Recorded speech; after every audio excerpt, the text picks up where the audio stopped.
All right. I think we're rolling. We're rolling live, baby. All right. We're back at it. This is day 3 of trying to live stream for 4 hours a day. Yesterday, I didn't do so. I did it for like 2.5 hours, but it's because I started working on much bigger projects and I didn't want to do it on stream and I cut it short. Anyway, we're going to jump right back into it. We just sit here, watch the latest on AI news, read about it, talk about it, share some opinions, share some insights, stay in the know so we can keep on dominating this space and staying ahead, baby. Let's go. All right. We'll just start from the top. These are some of the videos that I had saved yesterday to watch for yesterday's stream, but didn't get to all of them. So we will do that today.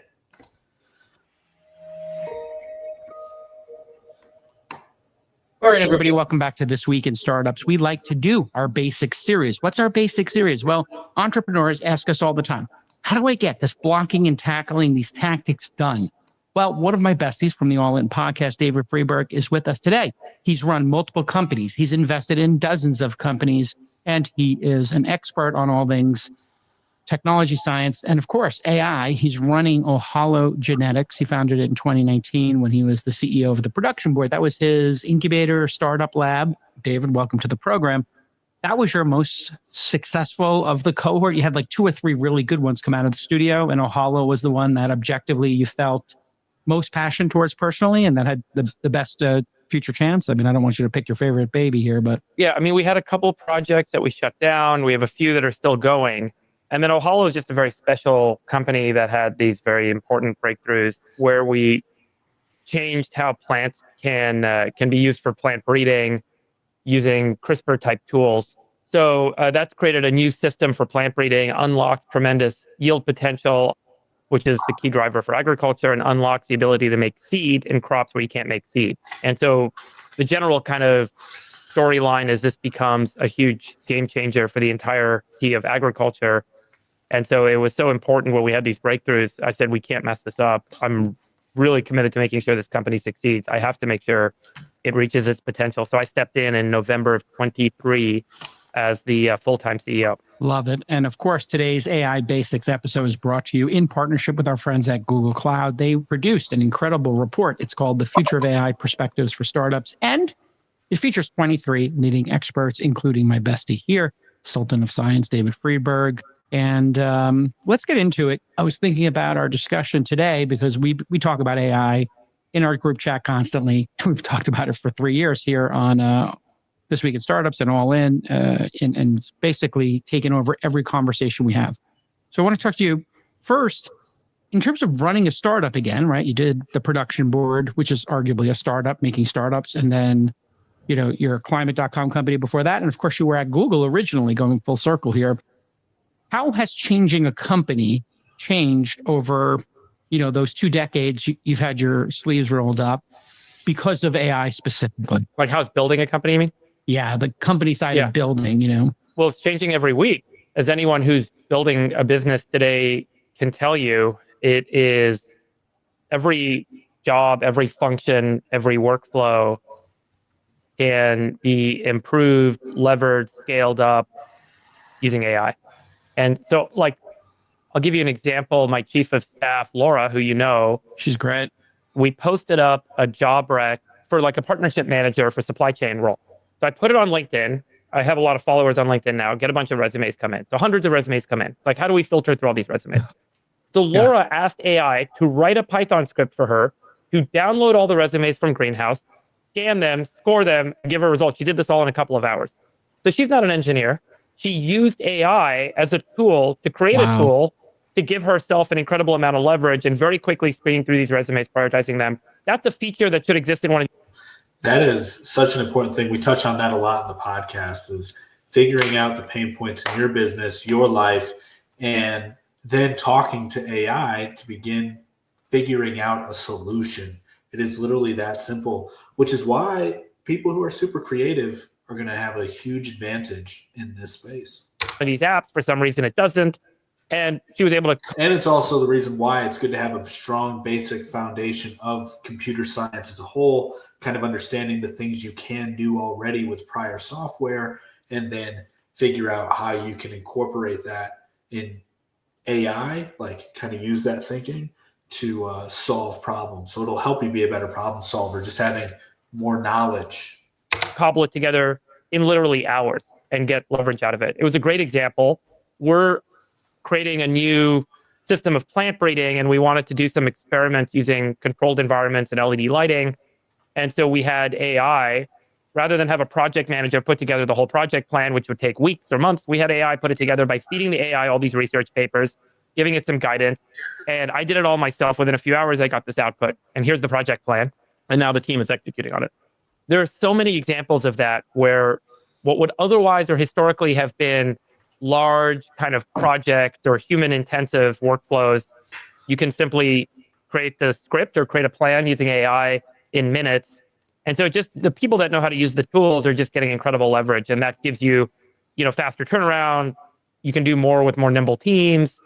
It's just an incredible set of tools. It's amazing when you think about it. The amount of time Laura spent making that script was, a couple of hours. She gets all that leverage because it would have taken 15 minutes, 20 minutes per resume to go through it. So now you're looking at 35 hours of time at least. And the time it would have cost to find somebody and hire somebody would have been weeks to find an HR consultant, to do this function. And you probably got better output is the punchline of all this. You probably actually did a better job. And I had a similar thing happen recently. We had now that the wrath of Lena Khan is over, we're starting to see M&A transactions. I had an M&A transaction come in. You know what that's like. You get all these documents and like, oh my God, we got to sign last Thursday. And you're like, okay. I put all the documents, David, into Notebook LM, which is a Google product. That's right. We put the old documents in the old cap table and the correspondence with the founder. And we said, tell us about this deal. What are the details?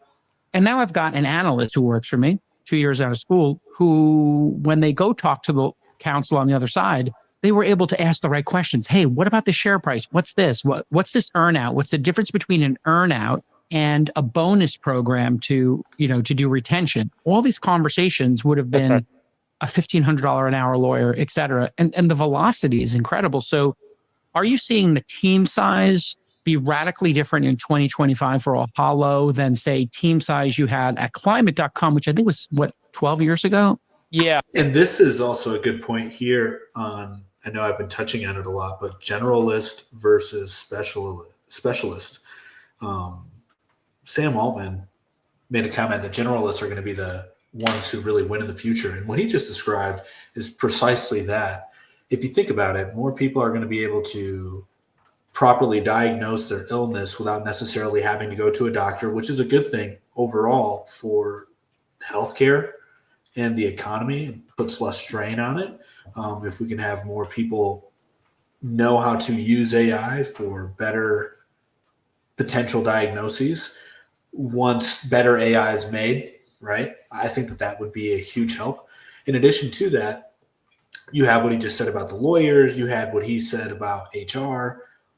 Those people in that space were able to create solutions for big problems that were efficiency, deficiencies in the business. They were creating bottlenecks. They were able to use AI as opposed to bringing somebody new in to resolve this issue. They can now enhance that role. And where I'm getting at with this is you don't necessarily need to be a lawyer to come up with solutions for law firms. You don't necessarily need to be an HR specialist to come up with solutions for the HR role.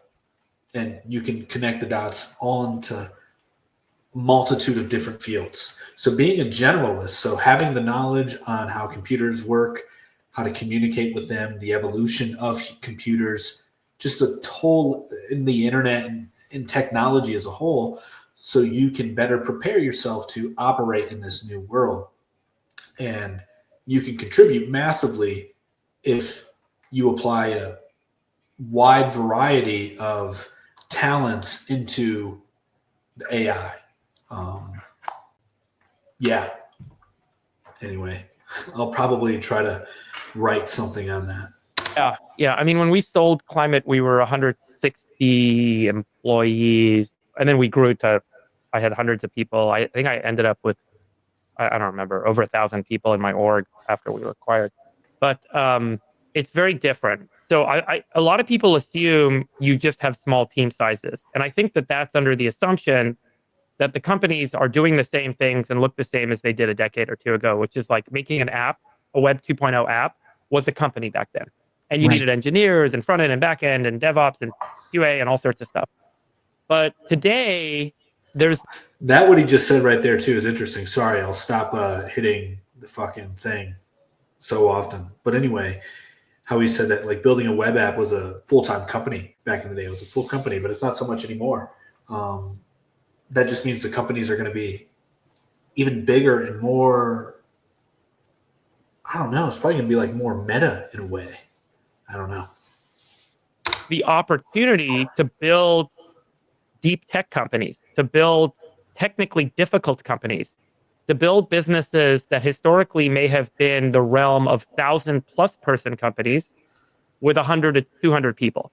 And I think that that's really the key thing that I focus on. Everyone always talks about, oh, you can have a whole startup for 2 people and raise $2 million and get to profitability. It's so different. VCs are dead. I don't think that's true. I actually think the addressable economic opportunity for startups has actually grown. So startups that otherwise might not have been able with 50 or 100 people to go after a multi-billion-dollar seed market, which is kind of the market that we're in, can now do so because of the leverage they get with AI. And that includes software and automation. Automation in the lab for us. We're doing more automation in the greenhouse, better decision-making because of the AI. So there's a tremendous amount of leverage and efficiency that allows smaller, nimbler teams relative to big projects to address them.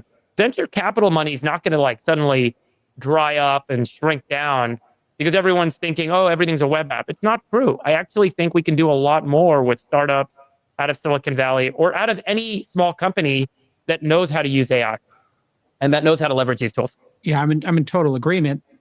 If we were sitting in a world where there weren't problems and we solved every problem set, we could be having a different discussion. But there's so many problems we've yet to solve and so many discoveries we've yet to even conceive of that it feels to me like it's going to accelerate because of these. You can get started cheaper and you can go faster and you can solve problems that maybe a VC wouldn't have funded because, hey, $100 million to go after this is a different number than 5 million or 10 million.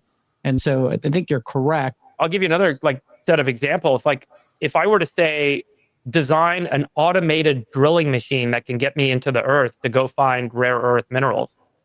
And, you know, the fact is we have a need for rare earth minerals, right? So that's a problem that society faces, that civilization faces. We got to get them out of the ground. So we know of a few mines, but it turns out we know 1/1,000,000th of 1% of what's in the earth's crust, where it is. We got to go get it. Right. And by the way, everything exists everywhere, meaning I can go get all these rare earth minerals. They're not just in like Inner Mongolia. The reason we mine them in Inner Mongolia today is because they're at the surface level at some particular location. We only look at the surface in mining. If we went into the crust, all of the stuff we need, all of these rare earth minerals exist in North America. We just got to go deep enough. And that's a little known fact many people aren't aware of. So a lot of this hype on rare earth minerals in China, there's some validity there, but not a lot of it's true. It's overhyped because we can get a lot of that stuff right here, baby. We don't have the technology to do that. The energy cost is a square of the depth you go when you do mining. So the deeper you go, the cost is squared. Incredible, yeah. 200 feet is the square of the cost of going 100 feet. And it's very hot, and you need new material science to do it. And then how are you going to get all that dirt? Where's that dirt going to go? And then how are you going to refine the ore? Every one of those steps of that deeply complicated, highly technical project can now be run in silico. And I can do generative design on a machine. I can do generative design on the project plan. I can basically take what would have otherwise been 1,000+ person analyst, engineer, research program type effort and reduce it down to software written by software. And that's what I mean when I say like we can address tougher problems than we historically think about addressing. And I think we're kind of at the surface level today of thinking about the problems that we can address. Silicon Valley is still adjusting to this. We're still thinking like, oh, let's make a web app in a minute. Okay, cool. Good for you. Everyone's doing that. We're going to get sick and tired and bored of that. What's going to happen is everyone's going to wake up pretty soon and they're going to be like, holy shit, we can do so much more. I can design a project plan to get me to the moon in 5 years for less than $1 billion. I can design a project plan to get to Mars and ship an entire city to Mars in less than 15 years for less than $50 billion. So that's the sort of like visioneering that I think we're just beginning to do as we're realizing the potential of these tools. And that's a limitation of entrepreneurship and creativity and just, like I said, the problem set. Maybe imagination. It literally is. And in some ways, you look at the AI and you think, oh, it's going to do tasks for me. But it might actually open up your mind to what's possible and other vectors. So it's almost like this coach sitting next to you saying, hey, maybe you should consider this. Maybe you should consider that. Here's some outcomes you didn't consider. And I have this happen all the time now when I'm making investment decisions. You don't know a specific category. I didn't know about diamonds. We have an investment in a diamond company on Marketplace. When I asked it to explain the diamond supply chain, I had no idea that diamonds get processed in India and they get polished and they go from Africa to India and then to Europe and Middle East and China, America, et cetera. And I was able to catch up so quickly. So the discussion I had with the founder was like I had been in the diamond industry for a year. Right. It's really weird to catch up that quick. Yeah. How do you make employees understand this opportunity? Because I'm seeing a bifurcation in my company. There's people who are AI first, and then there are people who are not. How are you as the manager, the CEO, explaining this to people? How do you do the professional development to get everybody into the mindset that you and I and, Laura and other people are doing, which is AI first? Eric is my, I think you've maybe met Eric Andreyko. He's my VP of engineering, I guess we call him, or AI, or he's been with me forever, worked at Climate Corp, ran data science at Climate Corp, built all our models, led the teams that did that. So he's working with me at Ohalo. And he's done a couple of these kind of lunchtime seminars where we actually did one where we then followed it with a hackathon. So every employee at the company came and we did a sit down, taught them how to use Cursor, and then said, pick a business problem that you're dealing with at work, whether you work in the lab or whether you work in the greenhouse or whether you work at a desk, and come up with an app, a web app, and then you're going to create and deploy that web app by tonight. And then everyone kind of went through that exercise. So that was a good kind of set of experiences for people. The other one is I really like this idea of challenging people when they ask for headcount about why they can't use AI to do the things that they are asking for the individual to do. That I think needs to be built in culturally into organizations to help managers, help leaders, and even help individuals figure out, hey, wait a second, I never thought about using AI to solve this problem, like designing a greenhouse or designing a new lab layout or things like that. And then I would say the other thing we're kind of doing now is these AI first offsites. So I'm doing one with my reports, my leadership team, the week after next. So I'm doing kind of a full day away, and we're going to go through actually systematizing how we are going to work with individuals in the organization to try and make the organization more AI first. What are we going to ask of people? How are we going to demand outputs from them? What are the things that we're expecting of folks? And so we're actually trying to build from the top down. I need to make sure everyone in leadership is using these tools and then figuring out what are the methods for making sure that they're then passing that through the organization. So it's like dissemination of any management process. I would say, you've got to start at the top. First of all, you've got to make sure that you as a leader are the right person to lead in this effort. And then you can kind of get your team, basically take those processes and distill them throughout the organization, make sure you have the right levels of checks and accountability and performance standards and so on. So I think that's pretty critical. I really like what you're doing in terms of starting at the top, leading by example. The leaders are in the foxhole doing this work on the front lines. And then it's really smart, I think, to take people to an offsite to do it so they can pause, the punch list that they need to do in the office. You get them into a physically different setting. It kind of opens their mind, gives them permission to try something new. This is, I think, very, very smart. And define the processes. So rather than just say, hey, we're AI first, and then it's like, okay, no one knows what that means. So go to an offsite with your management team and say, what does it mean to be AI first? Okay, so for example, when anyone asks for headcount, ask them, why can't AI do the job? Right. How have you tried to use AI to do the job or to get the things done you're trying to get done that you need to hire someone to do? Ask those questions. And so maybe every job description that needs to get approved by leadership, and the first paragraph is, why aren't you using AI? and they got to fill that out. Yes. And then they can make the request for the job. Those are the sorts of business processes that you need to build that really institutionalize this notion of AI first culturally. Yeah. And you just think a company doing what you're doing, what I'm doing, and any AI first company's doing, you compare that to a company that's not doing it. And you start to think about the gains and the velocity and the shots on goal you're going to get as an entrepreneur. It's just going to be 3, 4, 5, 6, 7 times more efficient, more shots on goal. And if you're not doing it, you're just going to fall behind. I have a similar thing where I tell everybody ADD. That's the framework we use internally. Have you tried to automate this AI? Have you deprecated? Is there a reason why we're doing this? Like, we've been doing this for a year. Is this actually necessary or not? And then delegate it. Is there an outsourced company? We use Athena, for example, for a ton of stuff now. And it's really incredible. The number of applications we get for funding, 20,000 a year, it was taking us 20, 30 minutes to kind of review every application if we want to do a good job. Now when the applications come in, or we get updates from our portfolio companies, the first thing that happens is AI scans it for these fields, for these trends, and then puts it into the database. Mm-hmm. So you're starting with that first 15 minutes of data normalization and summarization done. And man, now I think we're at 3 minutes to process each application. And that means we can process more applications. And you know the outcome of that. If you increase the denominator, man, your investment quality is gonna go up. Okay, since we have the Sultan of Science here, we should. All right, so I gotta make a reaction video on TikTok. So I guess you guys will just see that too. Let's go ahead and get this up. Here we go.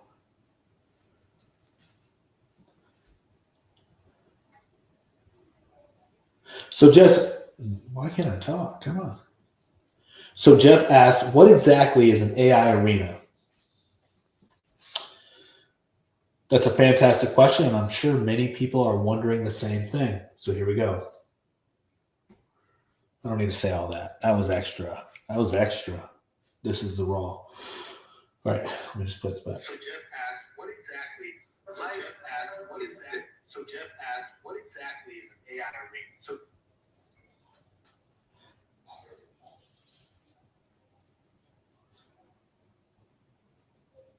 Simply put, an AI arena is a place where the AIs can essentially battle and see which ones are better in certain categories. In LM Arena, and you can visit LM Arena,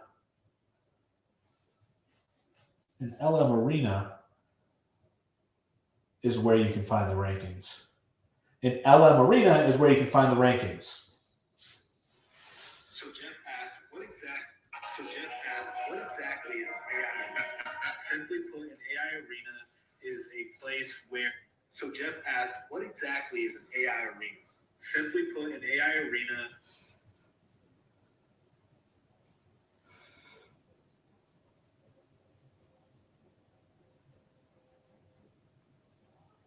So Jeff asked, what exactly is an AI arena? Simply put, an AI arena is a place where the AIs can essentially battle and see which ones are better in certain categories. And LM Arena is where you can find the rankings.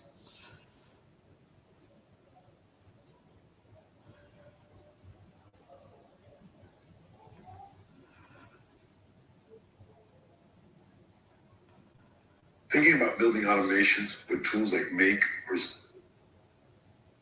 videos, and more people. Guys, I'm going to dominate this space. I'm telling you. I got to go into LinkedIn now. Give me a second.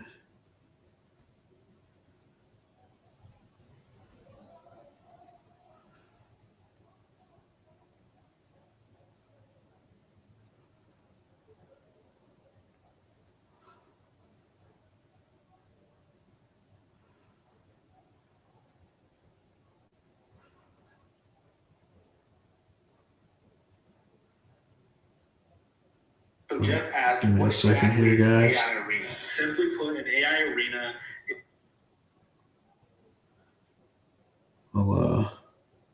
So Jeff.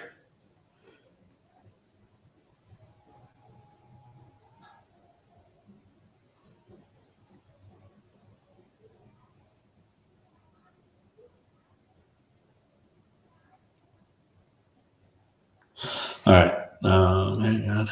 What's going on with my internet? I see that on there. All right. I gotta post this everywhere now, so bear with me, chat. Bear with me. Even though there's nobody here, I'm just saying that I'm preparing and manifesting for the day when these late night live streams have jam-packed people in there. Everybody in the space is coming here to get the news, and opinions and win.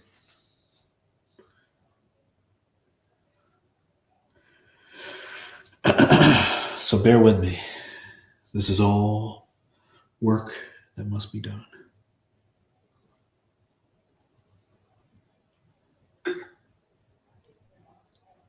This is the future of AI. Personalized.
So Jeff asked, what exactly?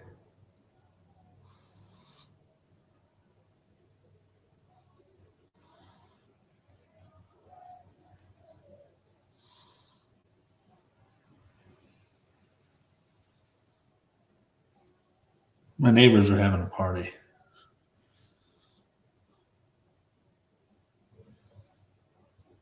I hear their music.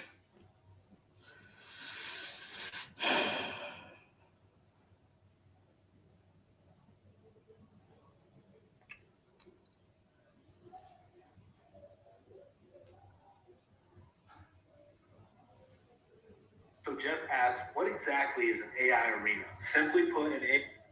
So Jeff asked,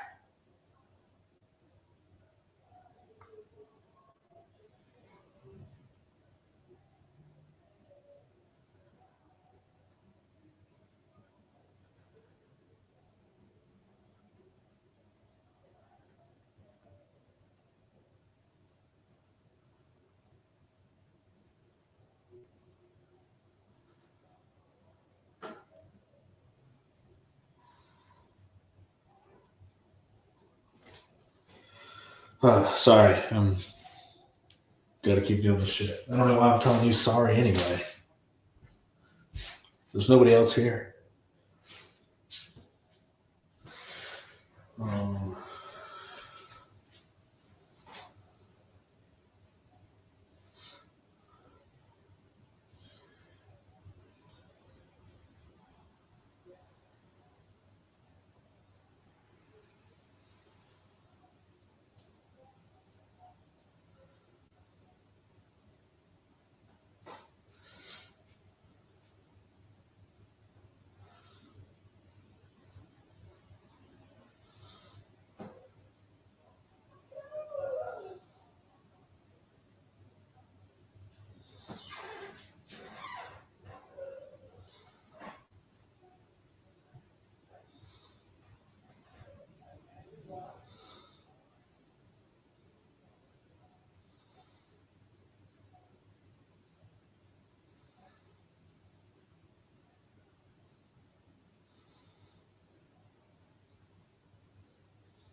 All right. Should talk about two things Let's get back to that you're an expert on. One is biology and like the AI impacting the physical world.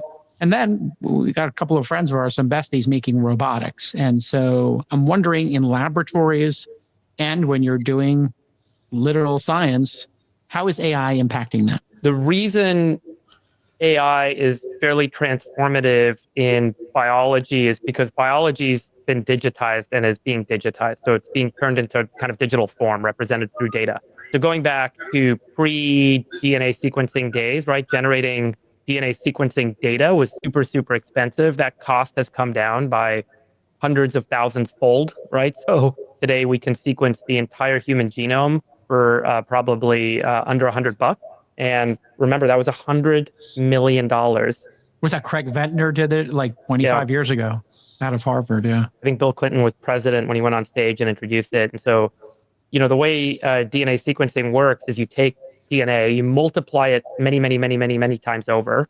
That's called amplification. And then you chop up the DNA into little short sequences. And those little sequences get picked up on a chip, the DNA sequencing chip, and they're moved one read at a time. And ultimately, you get like these little short reads. And so you've got all these little sequences in the like 140 base pair long sequences that comes out. That's the DNA read. And what you then can do is statistically reconstruct that strand of DNA. And there's multiple strands because there's multiple chromosomes. So you're basically able to put together the complete genome ultimately of the human or whatever it is, whatever the sample is that you're reading. And so all of the little pieces of that, and that's just optical scanning, Jason. So I don't know if you realize, but it's like there's a chemical that creates a little bit of a different fluorescence for A, C, T, or G. Oh, and so then you're picking this up on the. I'm over here thinking I'm building a connection in LinkedIn. Maybe I am, but in reality, I just got a sales rep for a company. Interesting. I played along with it too. He was asking like, "How are you doing?" And I was like, "Why the fuck is this guy reaching out?" And hey, I'd rather get my sales pitches like my sales pitch. If you want to talk, we can talk. If you want to sell me something, let's talk about what you're trying to sell me. You can make it conversational, but I'd rather I want to know what you're selling.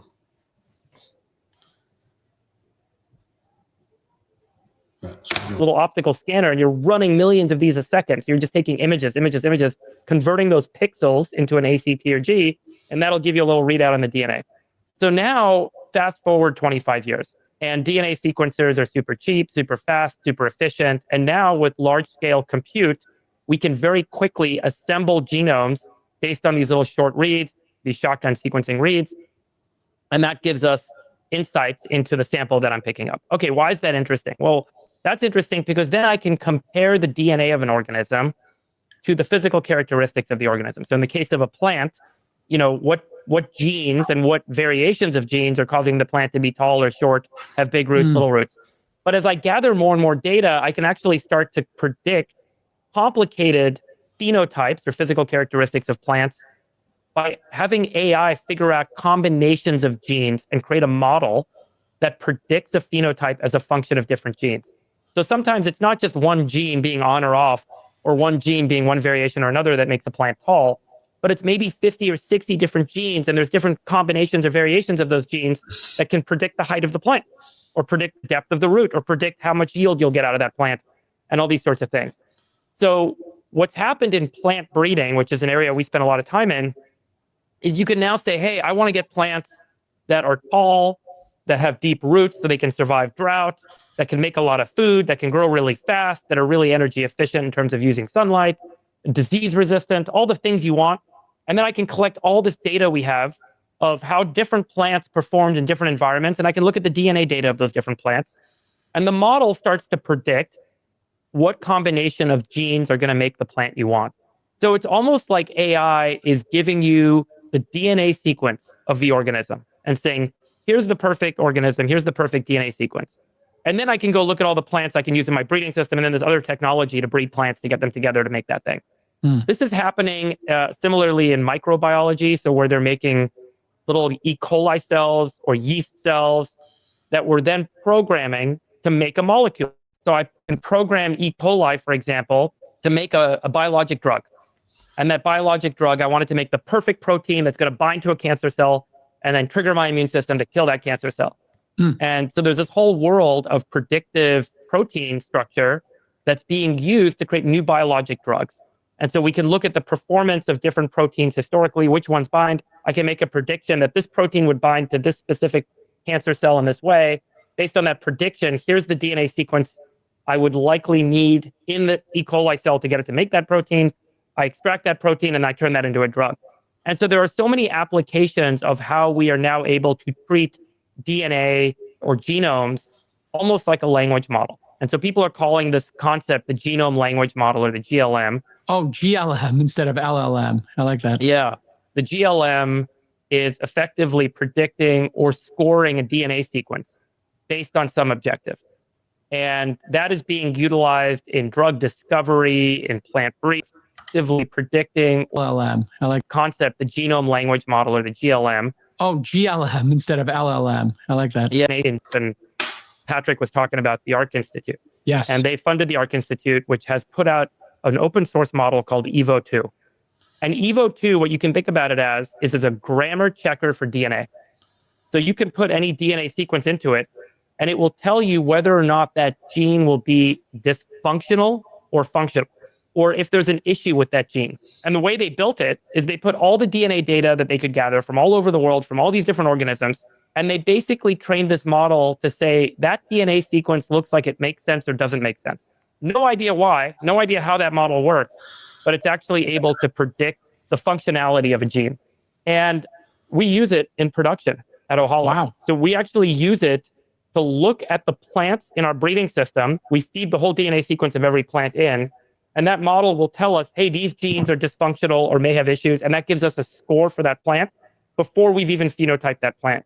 And so there's a lot of ways that we can kind of start to utilize these models in different production environments to accelerate biological work like plant breeding. You know, one of the things I wanted to ask you about was I read this book back in the day, and I'm sure you're well aware of it, The Man Who Fed the World, about Norman Borlaug. Borlaug, yeah. He won the Nobel Prize, yeah. Right. He did the Dwarf Wheat Project over 20 years to make, really less husky and more calorie dense wheat. Had some, second order, third order effects that maybe weren't as intended, but it's very analogous, I think, to what we're doing now. That took 20 years. Maybe you could describe a little bit about the impact of that project on humanity, and then how long it might take, if you were to speculate, if you were doing that today. In the 1950s and 60s, the population of Earth was outstripping the supply of food and calories, particularly in South Asia, and particularly in what we today would call emerging or developing markets, third world, places like India, China, Mexico, parts of Latin America. So the population was growing faster than those areas were able to produce food to feed their population, and malnourishment was a major problem. So we needed to increase calorie production, and that calories can come from rice or wheat or potatoes, whatever I can farm to produce calories to feed people. And by the way, this does support a lot of like the raw meat people's theories, right? Because the idea, the thought is the grains, carbs, rice, vegetables all came from out of starvation and survival. They were survival foods to keep you satiated and get some nutrients so you didn't completely die, because there's just not enough meat for everyone. And help the population grow and survive. So plant breeding has been around for a long time. In fact, the reason we named our company Ohalo is because of an archaeological dig on the Sea of Galilee, where they discovered, they call it the Ohalo 2 site, these little pots with seed in it from 23 or 26,000 years ago, which demonstrates that there was actually farming happening 26,000 years ago, and potentially storing of seed and plant breeding, selection of seed, which we didn't think happened until the last couple thousand years. And we actually didn't think farming started until, 9,000 years ago. And agriculture was this kind of thing that allowed civilization to explode all over the world. And because we were now, instead of just finding food on the ground, we were able to cultivate the land and make food. So that's why we named the company Ohalo. So plant breeding's been around for a long time. And the whole objective with plant breeding, historically, is you put some plants in the ground, some seed in the ground. The plants that are bigger, you select those. So selective breeding. And then you plant the seed from those plants next year. And every year, if you're picking the bigger plants, the plants are going to get bigger and bigger and bigger, and the yield goes up. In fact, corn, I have a little thing in my office, but I don't know where it is, started out as a little grass this big, and modern corn is like this. Yep. Because we selected into this giant ear of corn. And that creates a tremendous amount of calories. And so the whole point of plant breeding is, getting more resources produced with less resources going in. That's the magic of plants. They can take carbon out of the atmosphere, they can take sunlight and rain from the sky, and they can make food. They can make molecules that humans can consume. It's a magical, beautiful, brilliant part of nature. And so at the end of the day, what we've done historically with plant breeding is we've just allowed a random evolution of software, the DNA, to drive the yield improvement in that plant. And then when we got DNA sequencing, suddenly we got better at this, and we could select the plants using genetic markers. So we would look for specific genes that we knew would have disease resistance or drought resistance or whatever. And so that data gave us this ability to be more predictive. So data made a prediction, and I selected better plants. And it turns out my plant breeding got better and faster, and I got more yield more quickly. And now we're using tools like whole genome sequencing and these AI models to make more complicated predictions, not just about the plants, but also the crosses I want to make between two plants and the combination of genes that the AI is saying will unlock this particular feature and doing it more quickly. And then we can use AI to control the environment we're growing those plants in. We can use AI to control the conditions to accelerate the breeding outcomes. And then we can actually use a lot of lab-based tools and automation to accelerate a lot of the work and do it in the lab instead of in the field. So we moved to greenhouses. Now we're moving to lab, what we're calling in vitro breeding, where we actually accelerate breeding even more by doing the whole cycle in a petri dish, for example. It's really incredible. So now the predictability and the speed is gone significantly higher. And that's a lot of the technology that we've developed and work on at Ohalo, is trying to accelerate both the predictive power and the turnaround cycles in plant breeding, which unlocks like a much more tremendous improvement in yield across many, many different crops. And so, yeah, that's core to agriculture. And so that dwarf wheat project that took 20 years and, probably hundreds of thousands of human hours of effort, probably done in a year or two, or... Yeah, very short period of time. And I would say what's even more interesting is that you could have taken all of the genome of all the plants at the time. So go to the back of the beginning of that project. Here's the way to think about it today. You take the whole genome of all those plants, and based on data about how those plants look and perform, the software would predict the series of crosses to make the specific plant that they ended up with. And you would do it all right away. That's extraordinary. Because you're basically able to read all that software and understand what combination of genes, or one way to think about it is what subprograms are you putting together to make the plant that's going to have this kind of magical high yield capability. And I think that's really what's so profound, is we've digitized biology in a way that allows us to not just unlock plant breeding and improved yield, but also unlock benefits in human health.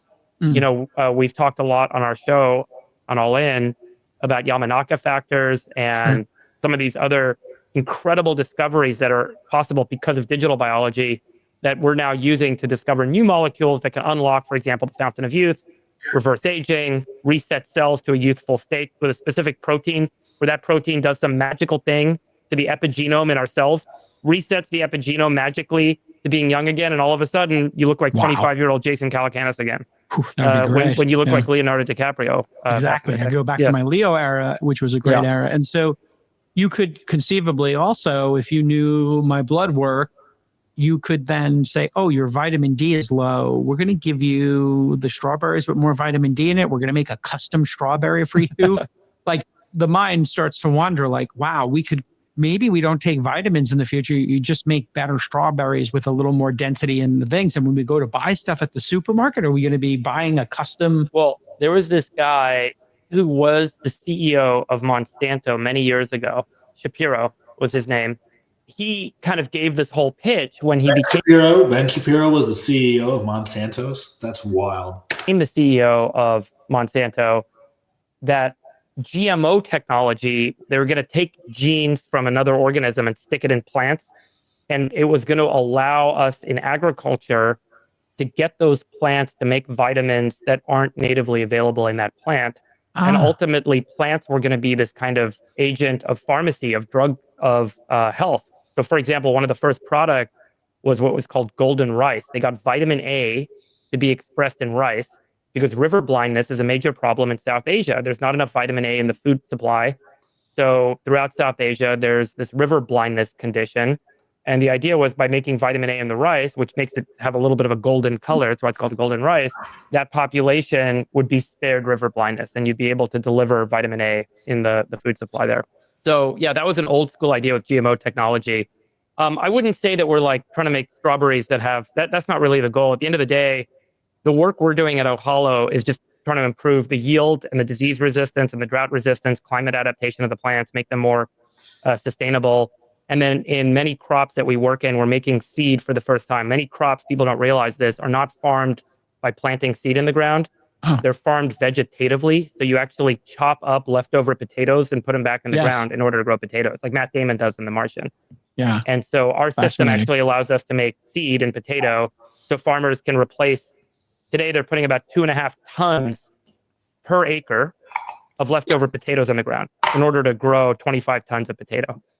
And with our system, you can put less than 10 grams of little tiny seed to replace that 2.5 tons of potato. And it cuts out all the chemistry that's used, all the fumigants, all of the fungicides, all of the insecticides that are sprayed that are toxic on the environment, on the potatoes that end up in our food supply. Those all would go away by just using seed, giving the farmers the ability to plant seed. Amazing. So the cost and efficiency of creating these crops is going to go down tenfold or something if you succeed? Yeah.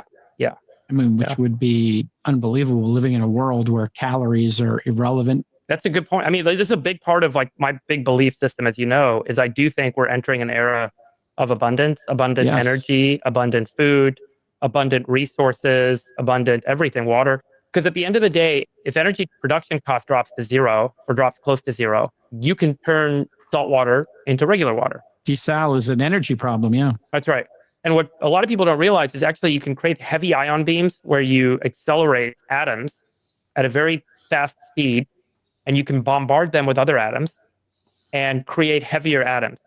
So theoretically, we could make any element we want if energy costs were low enough. The limiting factor there is the cost of energy to accelerate all those atoms. So you're talking about the replicator in Star Trek. Could be the replicator in the future. I actually think we're probably 100 years away from that. Right. But if we get fusion energy working, where we can convert hydrogen or water into electricity, where 10 meter by 10 meter by 10 meter of water gives you enough electricity for the whole Earth for a year, theoretically, we could make elements. We could also have this ability to make all of these, mining devices that go in the Earth and get all the elements we want. We could take salt water and turn it into regular water. And so we're very much on the brink of this era of abundance. Right now, we produce 3,500 calories per person per day on Earth. So, we have, if robots are making all of our stuff, we could get robots to make housing for us, make roads for us. The cost is effectively a function of electricity at that point. What's the cost to power the robots? So again, if the cost of electricity comes to zero and all labor gets automated, then we enter this era where it's like kind of unfathomable today of what's possible. Yeah, it's kind of mind-blowing to think of. As we wrap up on the hallucination and like being able to trust the output, that was something that was pretty acute at the start just 2 or 3 years ago. Seems to be getting better because AI seems to be checking its work and showing its work. I wonder, how does that relate to what you're doing? And have you come up with techniques, tactics, best practices around this issue, which, for people who are in, let's say, finance or the law, I hear them saying over and over again, hey, we got to get this right. It's not like writing a press release or a job description. You can make a mistake in a job description. It's not the end of the world. But I suppose in the work you're doing at Ohalo, mistakes are costly and you can't make them. So how do you think about that? I think in the first run out the gate, it's like, let's use these systems and they make stuff, and it's not always right. But as you know, we now have models of models. So models of models can have multiple models. You can run output in parallel. You can have chain of thought with QA, QC built in. For example, you could also have an agent that just does QA, QC. So the agent would read stuff, the agent would confirm stuff, would verify stuff, or you would have multi-model output. And then if all the models agree, that would be the output you would go with. If there's a disagreement, then you have a system for, and by the way, a lot of these concepts, these are software architectural concepts. They don't need to be built by the end user, meaning they're getting built by the application layer and by the foundation layer.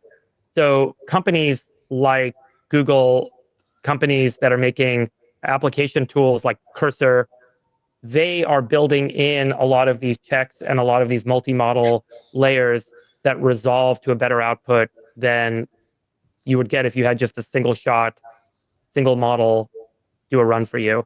And so Yeah. I'm not worried about hallucinations and quality over time.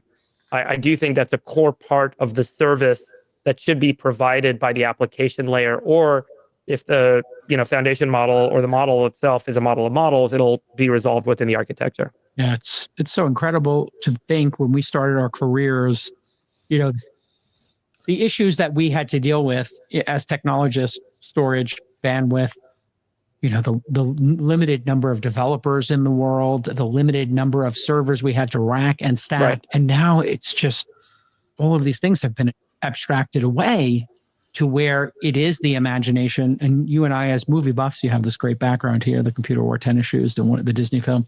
You and I were talking, maybe it was 2 or 3 years ago, about the creativity of movies. We share a passion for cinema.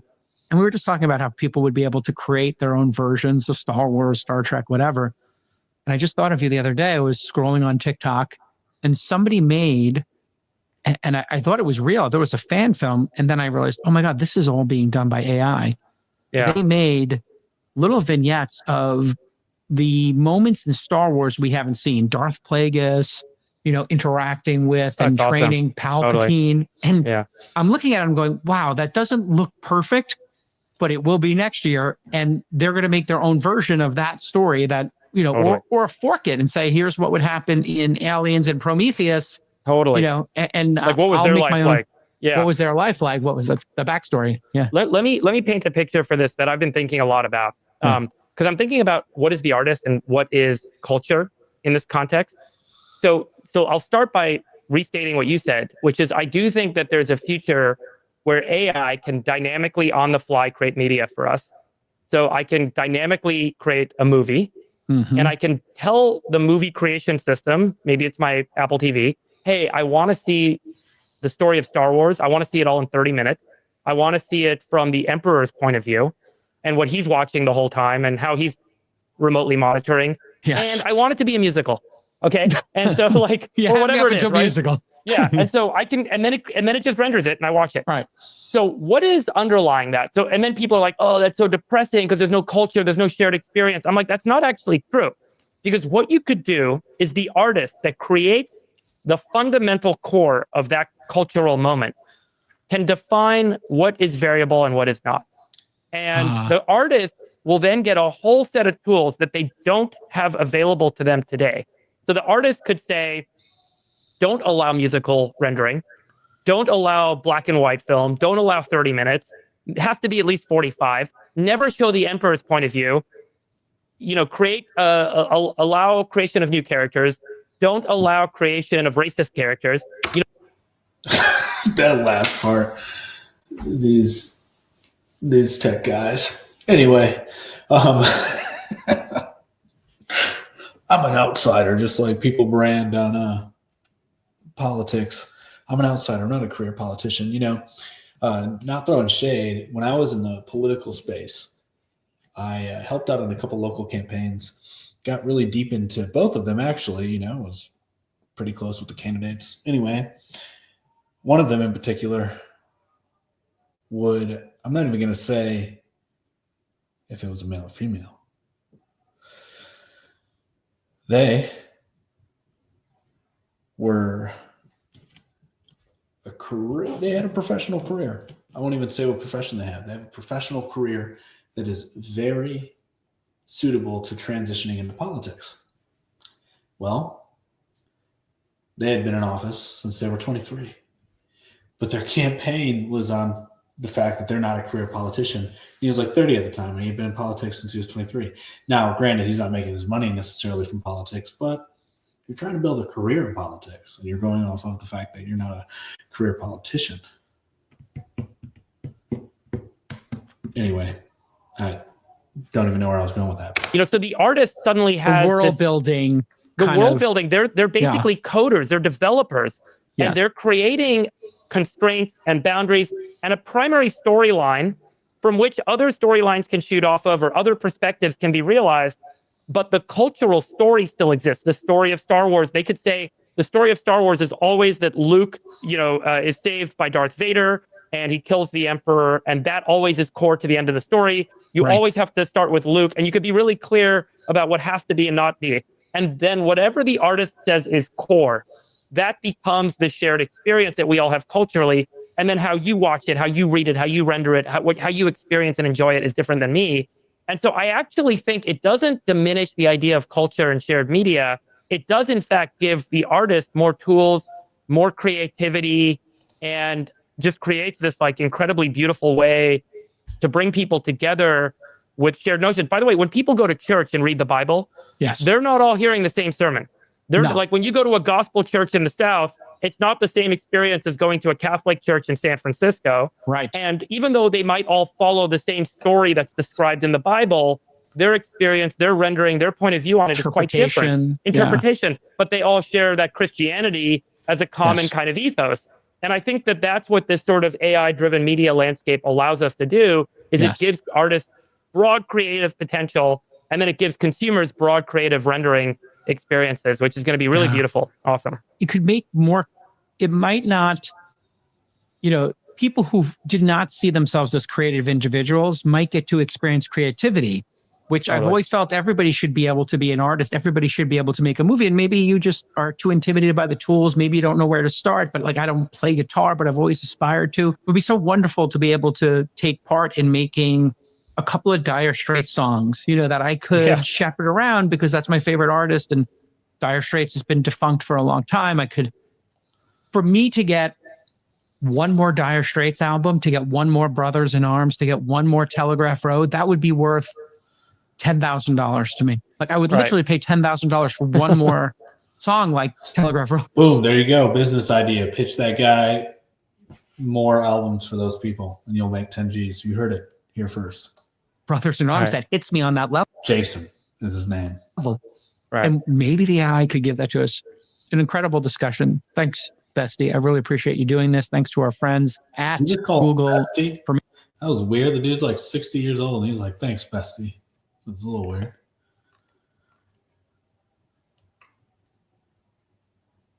All right, next one. Eastern Michigan University's Cybersecurity Masters is 100% online and ranked number 11 for affordability in the nation. Not. Get this. Demis Hassabis, welcome back to Hard Fork. Thanks for having me again. A lot has happened since the last time you were on the show. Most notably, you won a Nobel Prize. Congrats on that. Thank you. Ours must be still in the mail. Can you put in a good word for next year with the committee? I will do. I imagine it's very exciting to win a Nobel Prize. I know that had been a goal for a long time of yours. I imagine it also leads to like a lot of people giving you crap like during everyday activities, like if you're, struggling to work the printer and people are just like, oh, Mr. Nobel laureate. Like, does that happen?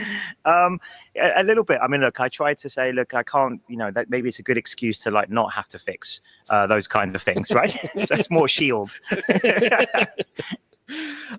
So you just had Google I/O, and it was really the Gemini show. I mean, I think Gemini's name was mentioned something like 95 times in the keynote. Of all the stuff that was announced, what do you think will be the biggest deal for the average user? Wow. Well, I mean, we did announce a lot of things. I think for the average user, I think it's the new powerful models, and I hope this Astra type technology coming into Gemini Live. I think it's really magical actually when people use it for the first time and they realize that actually AI is capable already today of doing much more than what they thought. And then I guess VO3 was the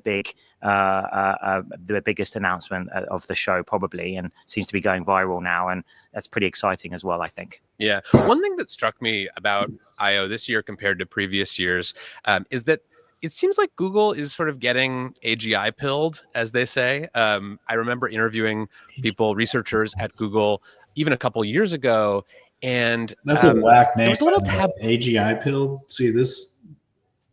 AGI pilled. That's not a really good name. Boo about talking about AGI. They would sort of be like, oh, that's like Demis and his DeepMind people in London. That's sort of like their crazy thing that they're excited about. But here we're doing like, real research.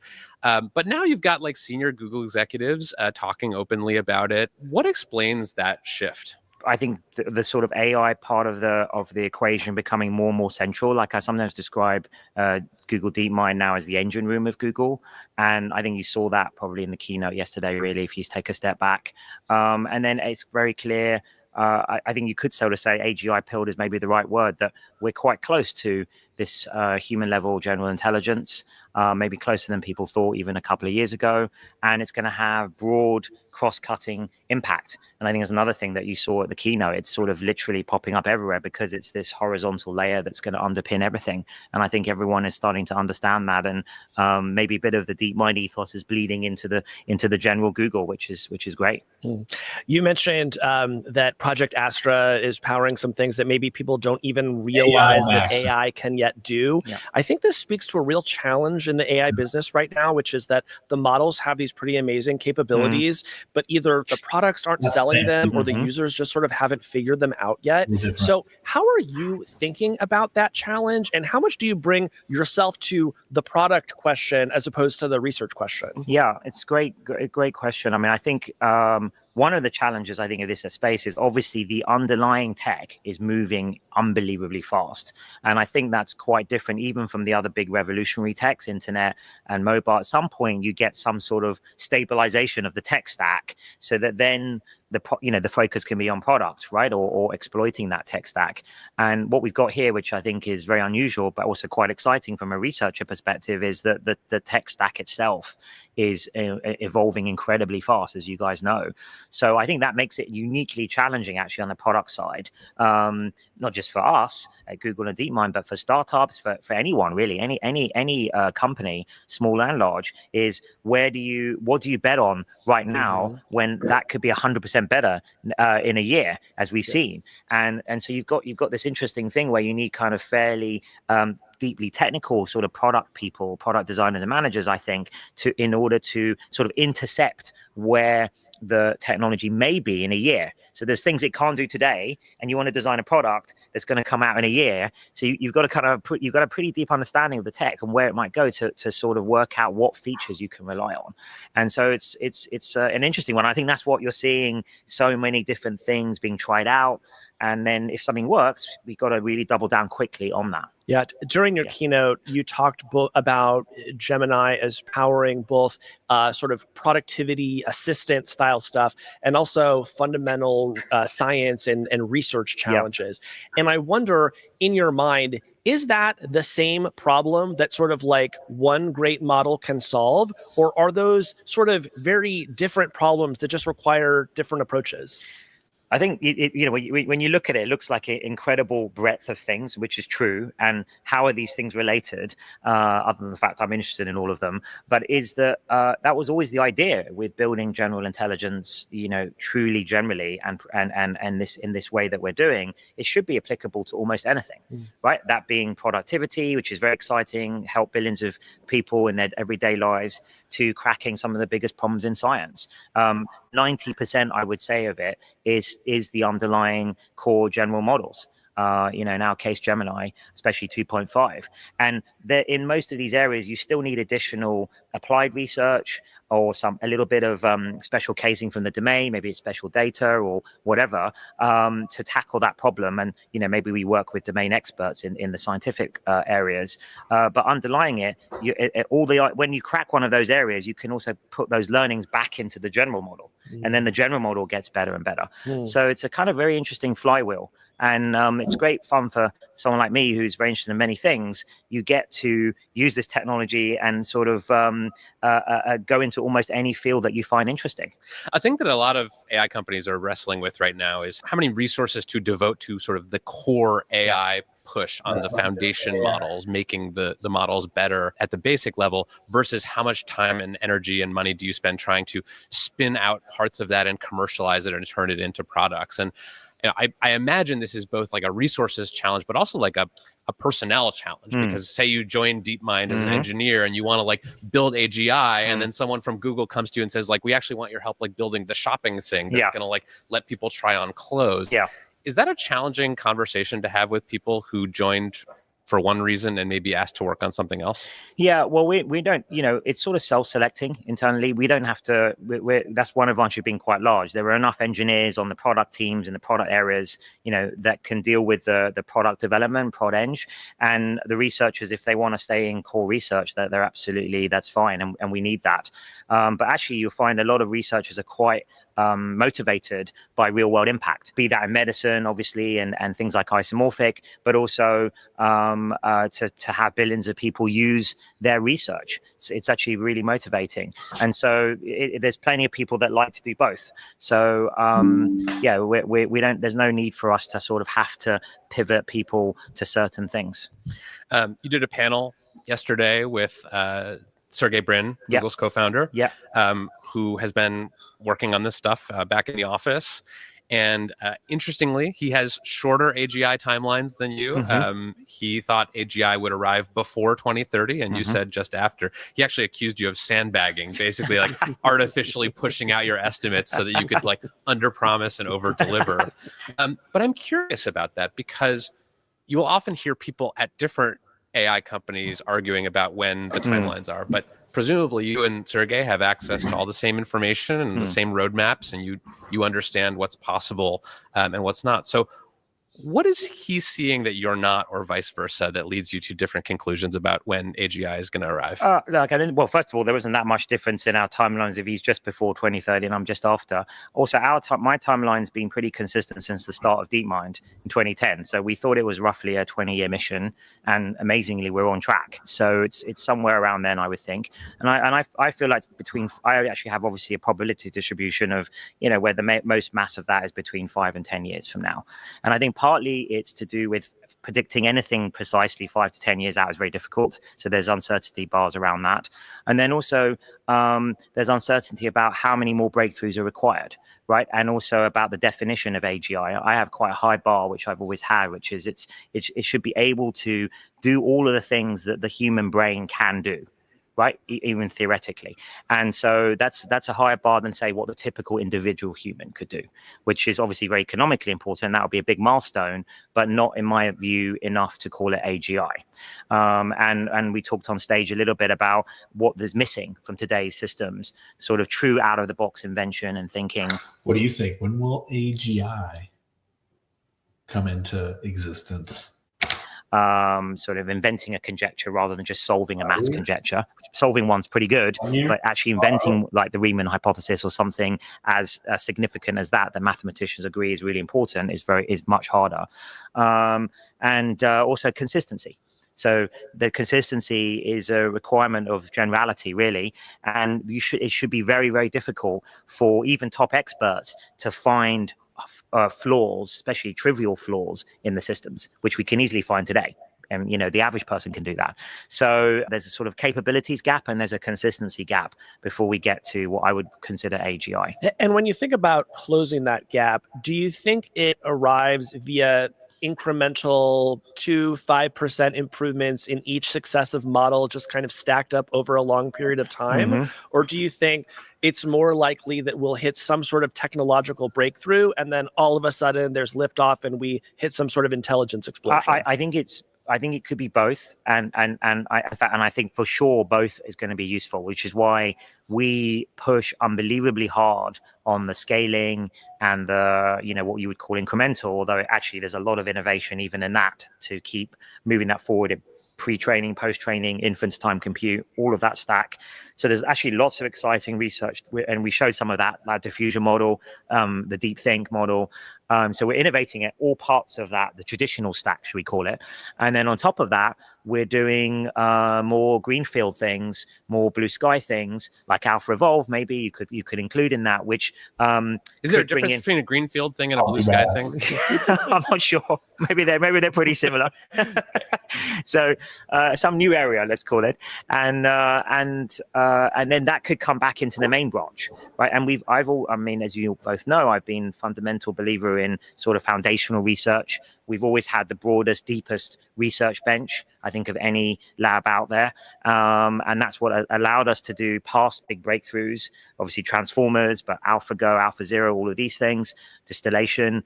And if to the extent any of those things are needed again, another big breakthrough of that level, I would back us to do that. And we're pursuing lots of very exciting avenues that could bring that sort of step change, as well as the incremental. And then they of course also interact, because the better you have your base models, the more things you can try on top of it. Again, like AlphaEvolve, add in evolutionary programming in that case on top of the LLMs. Should I switch to Monday CRM? Updating this field is so confusing. This CRM sucks. Is it me? Am I asking for too much? Or is it time to stand up to these slow, archaic CRMs? We can't be consumed by our worthless CRMs anymore. We will be united in our common interests. A CRM that doesn't take forever to create a report. A CRM that lets Jackie add a field without having to wait forever for an admin. And Steve, poor Steve, dare I ask for a CRM that won't force him to manually update every single deal? We need a CRM we won't hate, and that will actually help us work faster. Perhaps it's fate that today is the last day of the quarter, and we will once again be fighting to meet quotas because of a CRM. These dumb ads. We recently talked to Karen Howe, who's a journalist, just wrote a book about AI, and she was making an argument essentially against scale, that you don't need these big general models that are incredibly energy intensive and compute intensive and require billions of dollars and new data centers and all kinds of resources to make happen. That instead of doing that kind of thing, you could build smaller models. You could build narrower models. You could have a model like AlphaFold that is just designed to predict the 3D structures of proteins. You don't need a huge behemoth of a model to accomplish that. What's your response to that? Well, I think you need those big models. We love big and small models. So you need the big models often to train the smaller models. So we're very proud of our kind of flash models, which are the most, we call them our workhorse models, really efficient, some of the most popular models. We use a ton of those types of size models internally, but you can't build those kind of models without distilling from the larger teacher models. And even things like AlphaFold, which obviously I'm a huge advocate of more of those types of models that can tackle right now. We don't have to wait to AGI. We can tackle now really important problems in science and medicine today.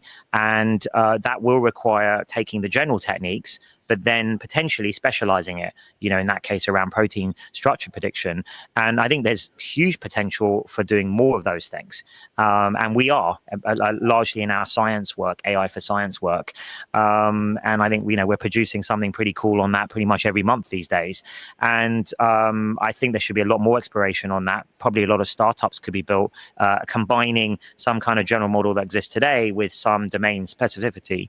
And but if you're interested in AGI, you've got to push again both sides of that. It's not an either or in my mind. I'm an and, right? Like, let's scale. Let's look at specialized techniques, combining that in hybrid systems, sometimes they're called, and let's look at new blue sky research that could deliver the next transformers. We're betting on all of those things.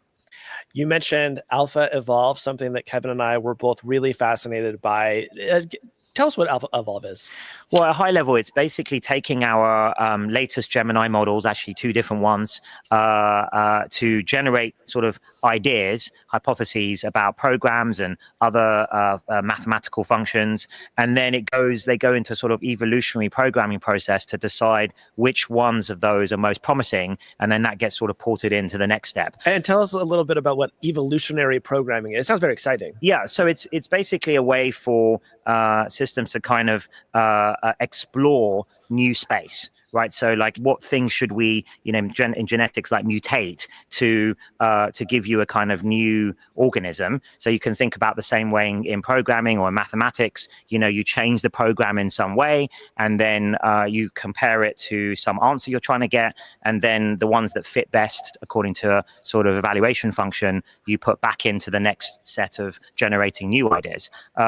We have our most efficient model, sort of flash model, generating possibilities, and then we have the pro model critiquing that. right? And deciding which one of those is most promising to be selected for the next round of evolution. So it's sort of like an autonomous AI research organization almost, where you have some AIs coming up with hypotheses, other AIs testing them and supervising them. And the goal, as I understand it, is to have an AI that can kind of improve itself or over time or suggest improvements to existing problems. Yes. So it's the beginning of, I think that's why people are so excited about it, and we are excited about it. It's the beginning of a kind of automated process. It's still not fully automated, and also it's still relatively narrow. We've applied it to many things like chip design, scheduling, AI tasks on our data centers more efficiently, even improving matrix multiplication, one of the most fundamental units of training algorithms. So it's actually amazingly useful already, but it's still constrained to domains that are kind of provably correct, right? Which obviously maths and coding are, but we need to sort of fully generalize that. But it's interesting because I think for a lot of people, the knock they have on LLMs in general is, well, all you can really give me is the statistical median of your training data. But what you're saying is we now have a way of going beyond that to potentially generate novel ideas that are actually useful in advancing the state of the art. That's right. And that's what X said that they were doing. So that's interesting. But we already had these. This is another approach, AlphaEvolve, using evolutionary methods. But we already had evidence of that even way back in AlphaGo days. So it's AlphaGo came up with new Go strategies. Most famously, Move 37 in Game 2 of our big Lee Sedol World Championship match. And okay, it was limited to a game, but it was a genuinely new strategy that had never been seen before, even though we played Go for hundreds of years. So that's when I kicked off our sort of AlphaFold projects and science projects, because I was waiting to see evidence of that kind of spark of creativity, you could call it, right, or originality, at least within the domain of what we know. But there's still a lot further that has to, so we know that these kinds of models paired with things like Monte Carlo tree search or reinforcement learning planning techniques can get you to new regions of space to explore. And evolutionary methods is another way of going beyond what the current model knows to explore, force it into a new regime where it's not seen it before. I've been looking for a good Monte Carlo tree for so long now. So if you could help me find one, it would honestly be a huge help. One of these things could help. Okay, great. So I read the AlphaEvolve paper, or to be more precise, I fed it into Notebook LM and had it make a podcast that I could then listen to that would explain it to me at a slightly more elementary level. And one fascinating thing that stuck out to me is a detail about how you were able to make AlphaEvolve more creative. And one of the ways that you did it was by essentially forcing the model to hallucinate. I mean, so many people right now are obsessed with eliminating hallucinations. Sure. But it seemed to me like one way to read that paper is that there's actually a scenario in which you want models to hallucinate or be creative, whatever you want to call it. Yes. Well, I think that's right. I think you know hallucination when you want factual things obviously is you don't want, but in creative situations where you can think of it as a little bit like lateral thinking in an MBA course or something, right? Is just create some crazy ideas. Most of them don't make sense. But the odd one or two may get you to a region of the search space that is actually quite valuable, it turns out, once you evaluate it afterwards. And so you can substitute the word hallucination maybe for imagination at that point, right? They're obviously two sides of the same coin. Yeah. I did talk to one AI safety person who was a little bit worried about AlphaEvolve, not because of the actual technology and the experiments, which this person said, they're fascinating, but because of the way it was rolled out. So Google DeepMind created AlphaEvolve and then used it to optimize some systems inside Google and kept it sort of hidden for a number of months and only then sort of released it to the public. And this person was saying, well, if we really are getting to the point where these AI systems are starting to become recursively self-improving and they can sort of build a better AI, doesn't that imply that when if Google DeepMind does build AGI or even super intelligence, that it's going to keep it to itself for a while rather than doing the responsible thing and informing the public? Well, I think it's a bit of both, actually. You need to, first of all, AlphaEvolve is a very nascent self-improvement thing, right? And it's still got human in the loop, and it's only shaving off, albeit important percentage points off of already existing tasks. That's valuable, but it's not it's not creating any kind of step changes. And there's a trade-off between, carefully evaluating things internally before you release it to the public out into the world, and then also getting the extra critique back, which is also very useful from the academic community and so on. And also we have a lot of trusted tester type of programs that we talk about where people get early access to these things, and then give us feedback and stress test them, including sometimes the safety institutes as well. But my understanding was you weren't just like red teaming this internally within Google. You were actually like using it to make the data centers more efficient, using it to make the kernels that train the AI models more efficient. So I guess what this person is saying is like, it's just we want to start getting good habits around these things now before they become something like AGI. And they were just a little worried that maybe this is going to be something that stays hidden for longer than it needs to. So I don't like you. I would love to hear your response to that. Yeah. Well, look, I mean, I think that system is not anything really that I would say, has any risk on the AGI type of front. I think as we get, and I think today's systems still are not, although very impressive, are not that powerful from any kind of AGI risk standpoint that maybe this person was talking about. And I think you need to have both. You need to have incredibly rigorous internal tests of these things, and then we need to also get collaborative inputs from external. So I think it's a bit of both. I actually don't know the details of the AlphaVolve process for the last few, the first few months. It was just function search before, and then it become more general. So it's sort of evolved. It's evolved itself over the last year in terms of becoming this general purpose tool. And it still has a lot of way to go before we can actually use it in our main branch, which is at that point, I think then becomes more serious, like with Gemini. It's sort of separate from that currently. Let's talk about AI safety a little bit more broadly. It's been my observation that it seemed like if the further back in time you go and the less powerful AI systems you have, the more everyone seemed to talk about the safety risk. And it seems like now, as the models improve, we hear about it less and less, including, at the keynote yesterday. So I'm curious what you make of this moment in AI safety, if you feel like you're paying enough attention to the risk that could be created by the systems that you have, and if you are as committed to it as you were, say, 3 or 4 years ago, when a lot of these outcomes seem less likely. Tell me if this seems familiar. On the screen here, I've got a list of things that you've probably done. Start a marketing agency, spend. Yeah, well, we're just as committed as we've ever been. I mean, we've from the beginning of DeepMind, we planned for success. So success meant something looking like this is what we kind of imagined. I mean, it's sort of unbelievable still that it's actually happened, but it is sort of in the Overton window of what we thought was going to happen if these technologies really did develop the way we thought they were going to.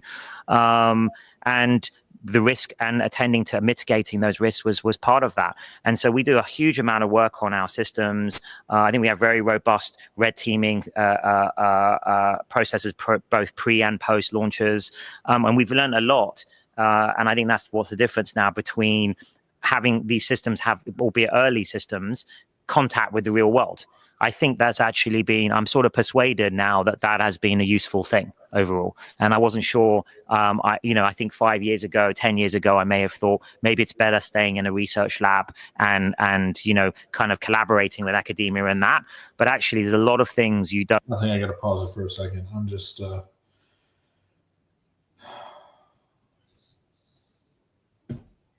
doing other shit on my phone at the same time.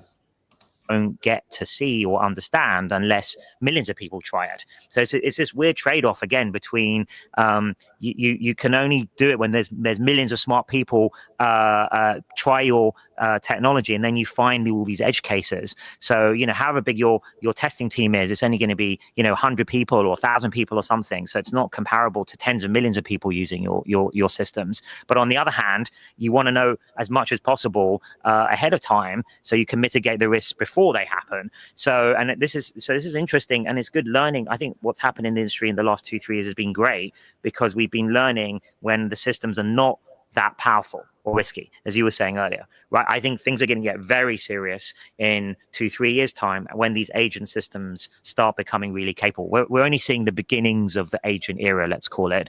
But you can imagine, and I think hopefully you understood from the keynote, what the ingredients are, what it's going to come together with. And then I think we really need a step change in research on analysis and understanding, controllability, But the other key thing is it's got to be international. That's pretty difficult, and I've been very consistent on that because it's a technology that's going to fit everyone in the world. It's being built by different countries and different companies in different countries. So you got to get some international kind of norm, I think, around.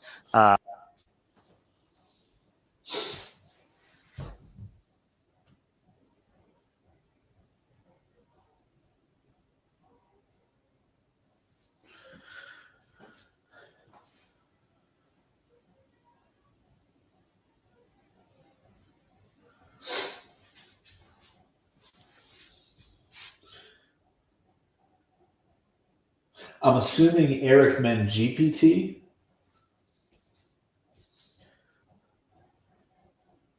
And this is in regards to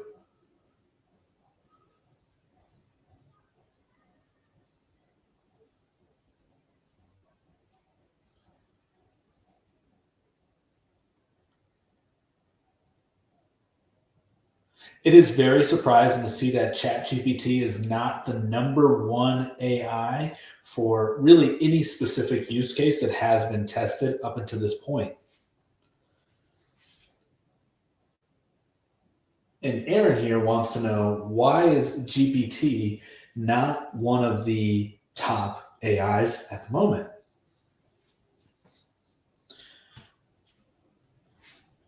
So LM Arena, which is a platform that allows these large language models to compete and see which perform better at certain tasks. So the rankings I made in that video were based on the tasks that they've measured thus far. And that is only scratching the surface. There is way more tasks and data to be collected to figure out which AI is best in almost every category, because they're going to be more general than specific niches. So it needs to have a broad understanding of many things.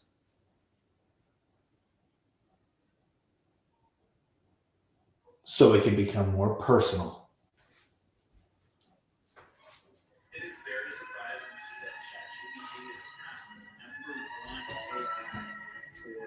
It is very surprising to see that ChatGPT is not the #1 AI for really any specific use case that has been tested up until this point.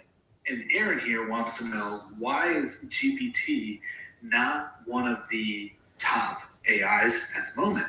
So LM Arena, which is a platform that allows these large language models to compete and see which perform better at certain tasks. So the rankings I made in that video were based on the tasks that they've measured thus far. And that is only scratching the surface. There is way more tasks and data to be collected to figure out which AI is best in almost every category, because they're going to be more general than specific niches. So it needs to have a broad understanding of many things, so it can become more personal. It is very surprising to see that ChatGPT is not the what we want to use these systems for, and what are the kinds of benchmarks that we want to test safety and reliability on. But there's plenty of work to get on with now. Like, we don't have those benchmarks. We and the industry and academia should be agreeing to a consensus of what those are. What role do you want to see export controls play in doing what you just said? Well, export controls is a very complicated issue, and obviously geopolitics today is extremely complicated. And there, I see both sides of the arguments on that. There's proliferation, uncontrolled proliferation of these technologies. Do you want different places to have frontier modeling, training capability?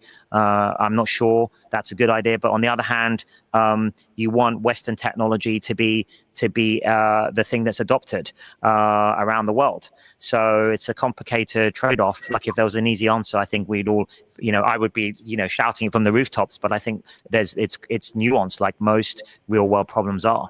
you think we're heading into a bipolar conflict with China over AI if we aren't in one already? I mean, just recently we saw the Trump administration making a big push to make the Middle East, countries in the Gulf like Saudi Arabia and the UAE, into AI powerhouses, have them, use American chips to train models that will not be sort of accessible to China and its AI powers. Do you see that becoming sort of the foundations of a new global conflict? Well, I hope not. But I think short term, I feel like AI is getting caught up in the bigger geopolitical shifts that are going on. So I think it's just part of that, and it happens to be one of the most topical new things that's appearing. But on the other hand, what I'm hoping is, as these technologies get more and more powerful, the world will realize we're all in this together, because we are. And so, and the last few steps towards AGI, hopefully we're on the longer timelines, actually, right? The more the timelines I'm thinking about, then we get time to sort of get the collaboration we need, at least on a scientific level, before then would be good. Do you feel like you're in sort of the final home stretch to AGI? I mean, Sergey Brin, Google's co-founder, had a memo that was reported on by my colleague at the New York Times earlier this year that went out to Google employees and said, we're in the sort of the home stretch, and everyone needs to get back to the office and be working all the time because this is when it really matters. Do you have that sense of like of finality or sort of entering a new phase or an end game? I think we are past the middle game, that's for sure.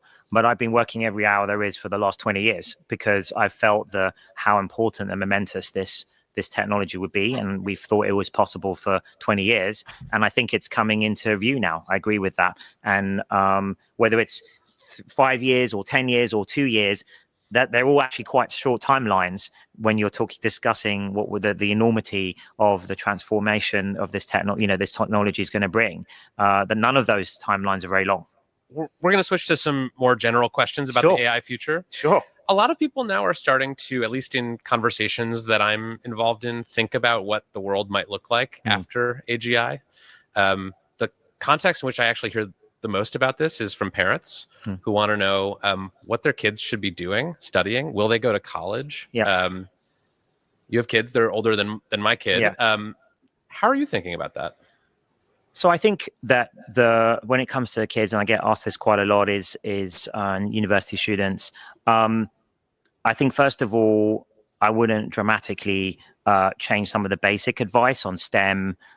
Getting good at even the things like coding, I would still recommend, because I think whatever happens with these AI tools, you'll be better off understanding how they work and how they function and what you can do with them. I would also say immerse yourself now. That's what I would be doing as a teenager today in trying to become a sort of ninja at using the latest tools. I think you can almost be sort of superhuman in some ways if you got really good at using all the latest, coolest AI tools. But don't neglect the basic too, because you need the fundamentals.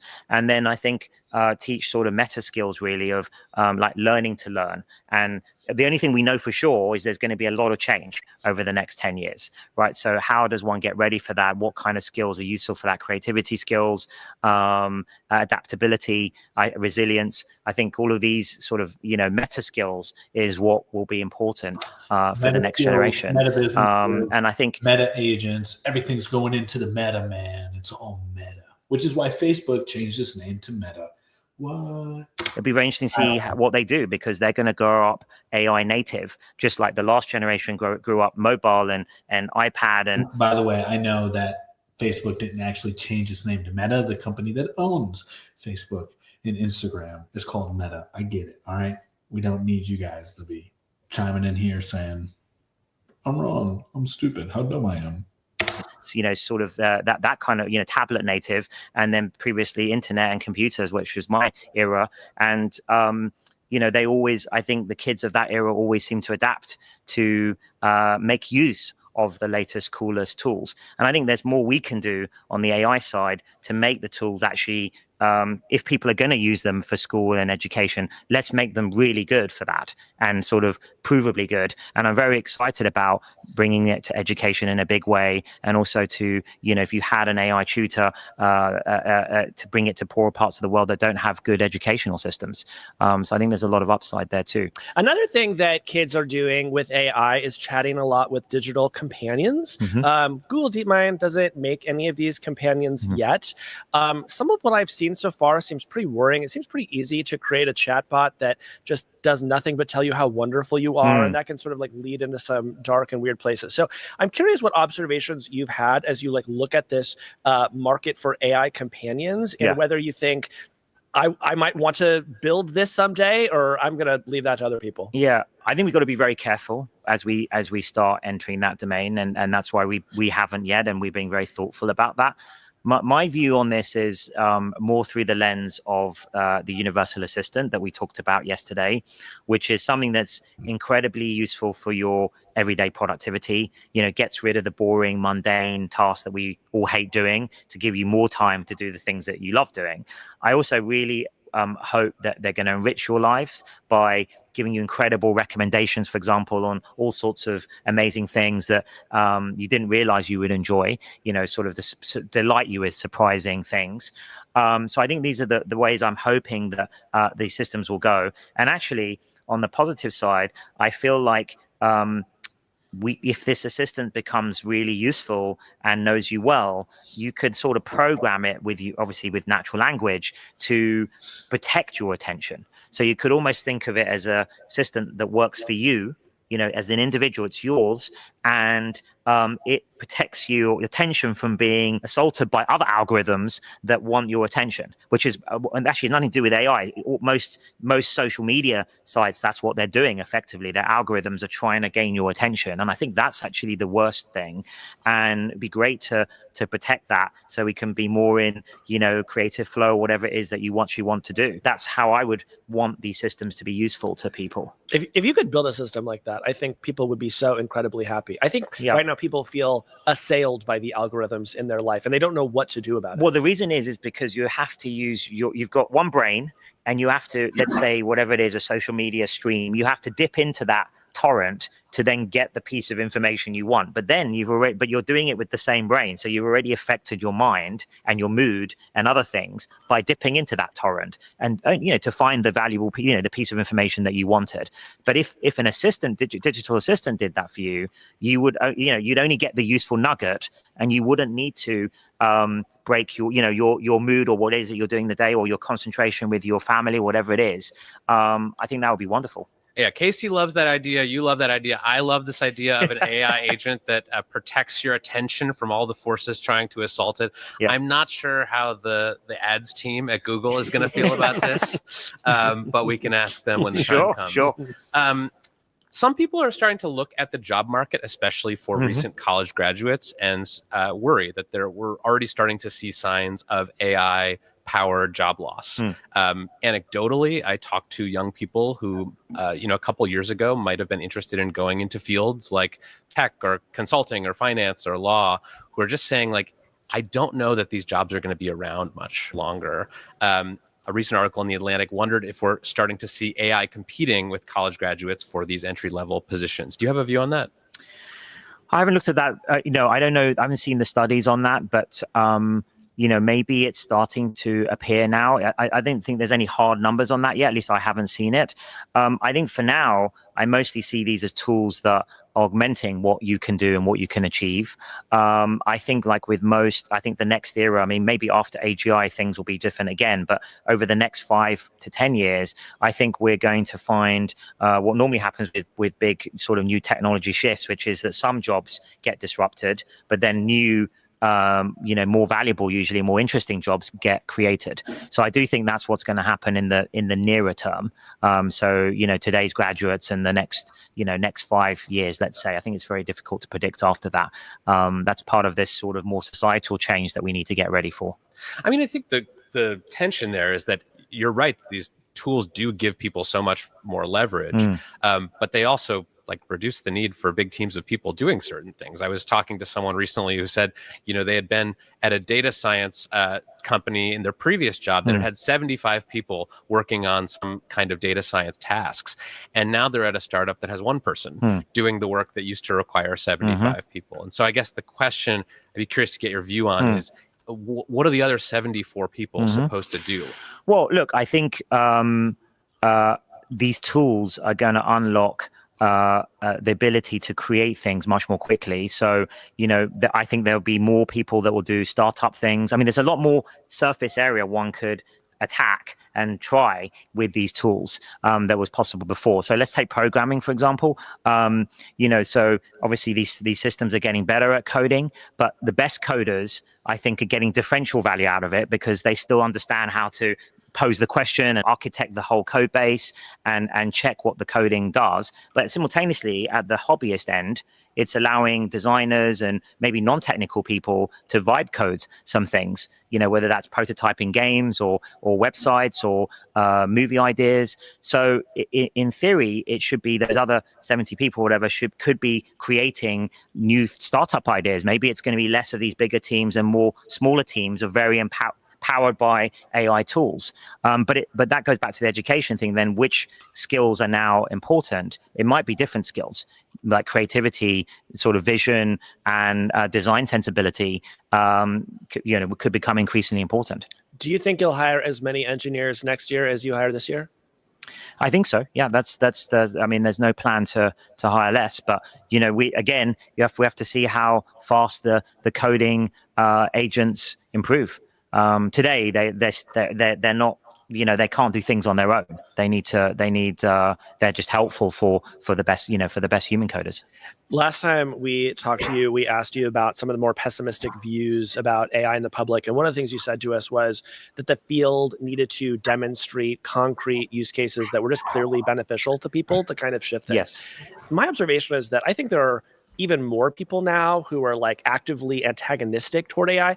And I think maybe one reason is they hear folks at the big labs saying pretty loudly, eventually this is going to replace your job. And most people just think, well, I don't want that, So I'm curious, like looking on from that past conversation, if you feel like we have seen some use cases, enough use cases to start to shift public opinion, or if not, what some of those things might be that actually change views here. Well, I think we're working on those things. They take time to develop. I think a kind of universal assistant would be one of those things if it was kind of really yours and working for you effectively. So technology that works for you.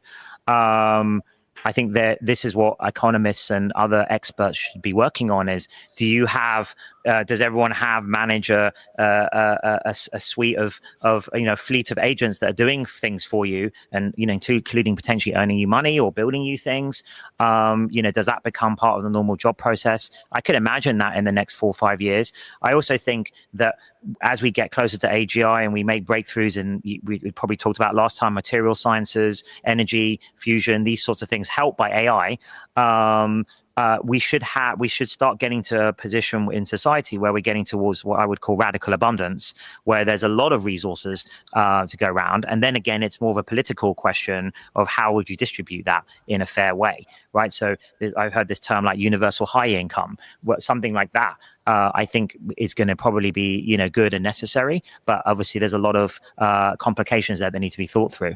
And then in between, there's this transition period, between now and whenever we have that sort of situation where what do we do about the change in the interim, and depends on how long that is too.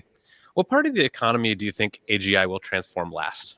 Well, I mean, I think the parts of the economy where involves human to human interaction and emotion, and those things, I think, will probably be the hardest things for AI to do. So, but are people already doing AI therapy and talking with chatbots for things that they might have paid someone, $100 an hour for? Well, therapy is a very narrow domain, and I'm not sure exactly. There's a lot of hype about those things. I'm not actually sure how many of those things are really going on in terms of actually affecting the real economy, and rather than just sort of more toy things. And I don't think the AI systems are capable of doing that properly yet. but just the kind of emotional connection and that we get from talking to each other and doing things in nature in the real world. I don't think that AI can really replicate all of those things. So if you lead hikes, that'd be a good job. Yeah. Want to climb Everest? Yeah. My intuition on this is that it's going to be some heavily regulated industry where there will just be like a massive pushback on the use of AI to displace labor or take people's jobs, like healthcare or education or something like that. But you think it's going to be an easier lift in those heavily regulated industries? Well, I don't know. I mean, it might be, but then we have to weigh that up as society, whether we want all the positives of that. For example, curing all diseases, or I think there's a lot of finding new energy sources. So I think these things would be clearly very beneficial for society, and I think we need for our other big challenges. It's not like there's no challenges in society other than AI, but I think AI can be a solution to a lot of those other challenges, be that energy, resource constraints, aging, disease, you name it, and water access, etc. It's a ton of problems facing us today. Climate. I think AI can potentially help with all of those. And I agree with you. Society will need to decide what it wants to use these technologies for. And but then, what's also changing is what we discussed earlier with products is the technology is going to continue advancing, and that will open up new possibilities like the kind of radical abundance, space travel, these things, which are a little bit out of scope today unless you read a lot of sci-fi, but I think rapidly becoming real. During the Industrial Revolution, there were lots of people who embraced new technologies, moved from farms to cities to work in the new factories, were sort of early adopters on that curve. But that was also when the transcendentalists started retreating into nature and rejecting technology. That's when Thoreau went to Walden Pond, and there was a big movement of Americans who just saw the new technology and said, I don't think so, not for me. Do you think there will be a similar movement around rejection of AI? And if so, how big do you think it'll be? I don't know if it'll be, there could be a get back to nature. And I think a lot of people will want to do that. And I think this potentially will give them the room and space to do it, right? If you're in a world of radical abundance, I fully expect that's what a lot of us will want to do, is use it to, I think, again, I'm thinking about it sort of spacefaring and more, kind of maximum human flourishing. But I think that will be exactly some of the things. In his opinion, that's human maximal flourishing. That's his belief. I don't believe that. That a lot of us will choose to do, but have time and the space and the resources to do it. Are there parts of your life where you say, I'm not going to use AI for that, even though it might be pretty good at it for some sort of reason, wanting to protect your creativity or your thought process or something else? I don't think AI is good enough yet to impinge on any of those sorts of areas where I would, it's mostly I'm using it for, things like you did with Notebook LM, which I find great, like breaking the ice on a new topic, scientific topic, and then deciding if I want to get more deep into it. That's one of my main use cases, summarization, those things. I think those are all just helpful.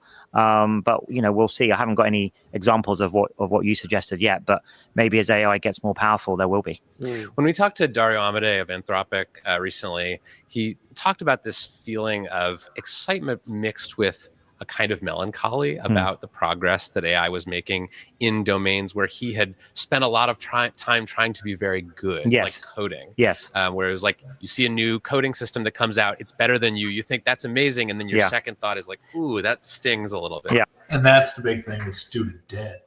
But that's a whole other topic. Boomers feel that way about student debt. A lot of millennials do too. Gen X, I bet I do all this. You should have to do all that. That's the mentality. That I had to put in all this hard work, and that makes the hard work valuable. But if you can make that hard work easier to be more efficient and get better work done, and then go on and do new things that may be harder and improve and help and whatever, why wouldn't you? And why wouldn't you encourage people to do it that way and promote it as opposed to downgrade it? Not saying this guy is, but anyway. Yeah. Have you had any experiences like of course. that? So maybe one reason it doesn't sting me so much is I've had that experience when I was very young with chess. So, chess was going to be my first career. And, I was playing pretty professionally when I was a kid for the England junior teams. And then Deep Blue came along, right? And clearly the computers were going to be much more powerful than the world champion forever after that. And so, but yeah, I still enjoy playing chess. People still do. It's different, but it's a bit like I can, Usain Bolt, we celebrate him for running the 100 meters incredibly fast, but we've got cars. But we don't care about that, right? Like we're interested in other humans doing it, and I think that'll be the same with robotic football and all of these other things. So, and that maybe goes back to what we discussed earlier about what I think in the end we're interested in other human beings. That's why even like a novel, maybe AI could write one day a novel that's sort of technically good, but I don't think it would have the same soul or connection to the reader that if you knew it was written by an AI, at least as far as I can see for now. You mentioned robotic football. Is that a real thing? We're not sports fans, so I just want to make sure I haven't missed something. I was meaning soccer. No. I don't know. I think there are RoboCup sort of soccer type little robots trying to kick balls and things. I'm not sure how serious it is, but there is a field of robotic football. You mentioned sometimes a novel written by a robot might not feel like it have a soul. I have to say, for as incredible as the technology is in VO or Imagine, I sort of feel that way with it, where it's like, it's beautiful to look at, but I don't know what to do with it. Right. You know what I mean? Exactly. And that's what I was, that's why we work with great artists like Darren Aronofsky and Shankar on the music, I totally agree. I think these are tools. And they can come up with technically good things. And I mean, VO3 is unbelievable. Like when I look at I don't know if you've seen some of the things that are going viral and being posted at the moment with the voices. Actually, I didn't realize how big a difference audio is going to make to the video. I think it just really brings it to life.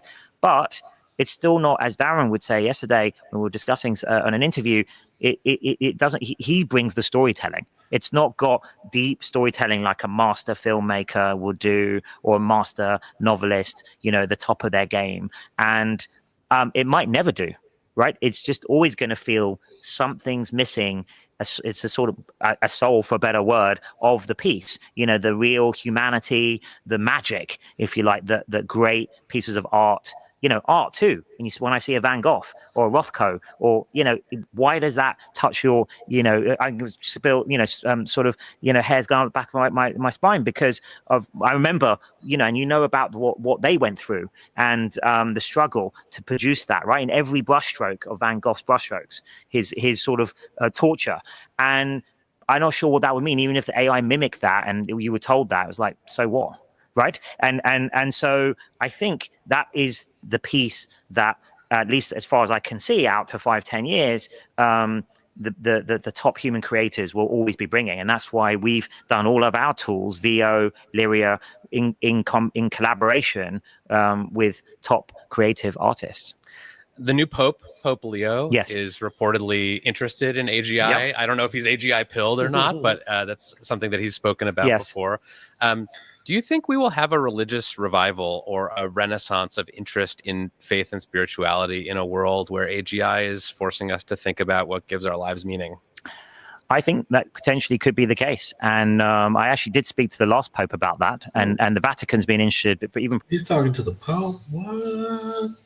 Prior to this Pope, haven't spoken to him yet, but on these matters, how does AI and religion and technology in general and religion interact? And what's interesting about the Catholic Church is, and I'm a member of the Pontifical Academy of Sciences, is they've always had, which is strange for a religious body, a scientific arm. Which they like to always say Galileo was the founder of, and although it's interesting, didn't go great for him. So, but then, and it's actually really separate. And I always thought that was quite interesting. And people like Stephen Hawking and avowed atheists were part of the academy, and that's partly why I agreed to join it, is because it's a fully scientific body, and it's very interesting. And I was fascinated. They've been interested in this for 10+ years, so they were on this early in terms of like how interesting or how.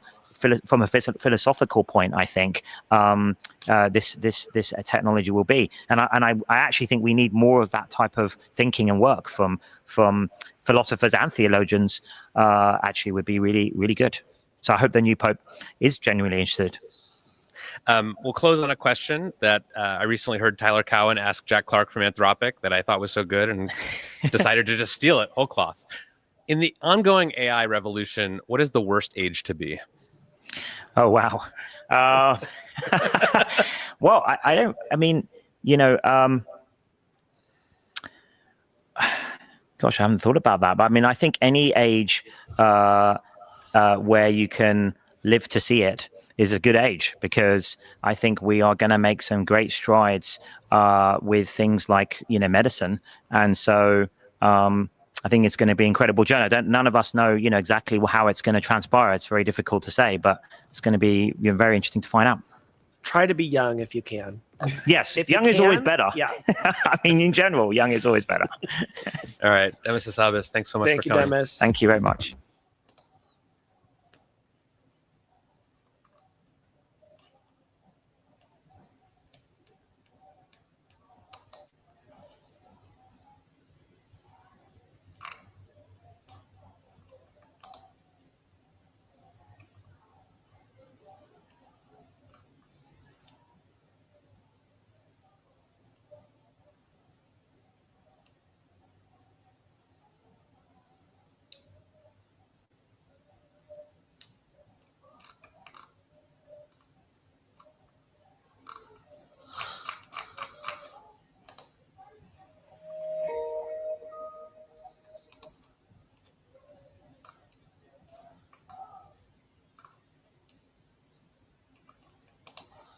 Um, 15 years ago, I did write this essay on why philosophers should care about computational complexity, it was called, and there is plenty to talk about. And so, I'm happy to just make this interactive and take questions. I did have one thing to, maybe to just start things rolling.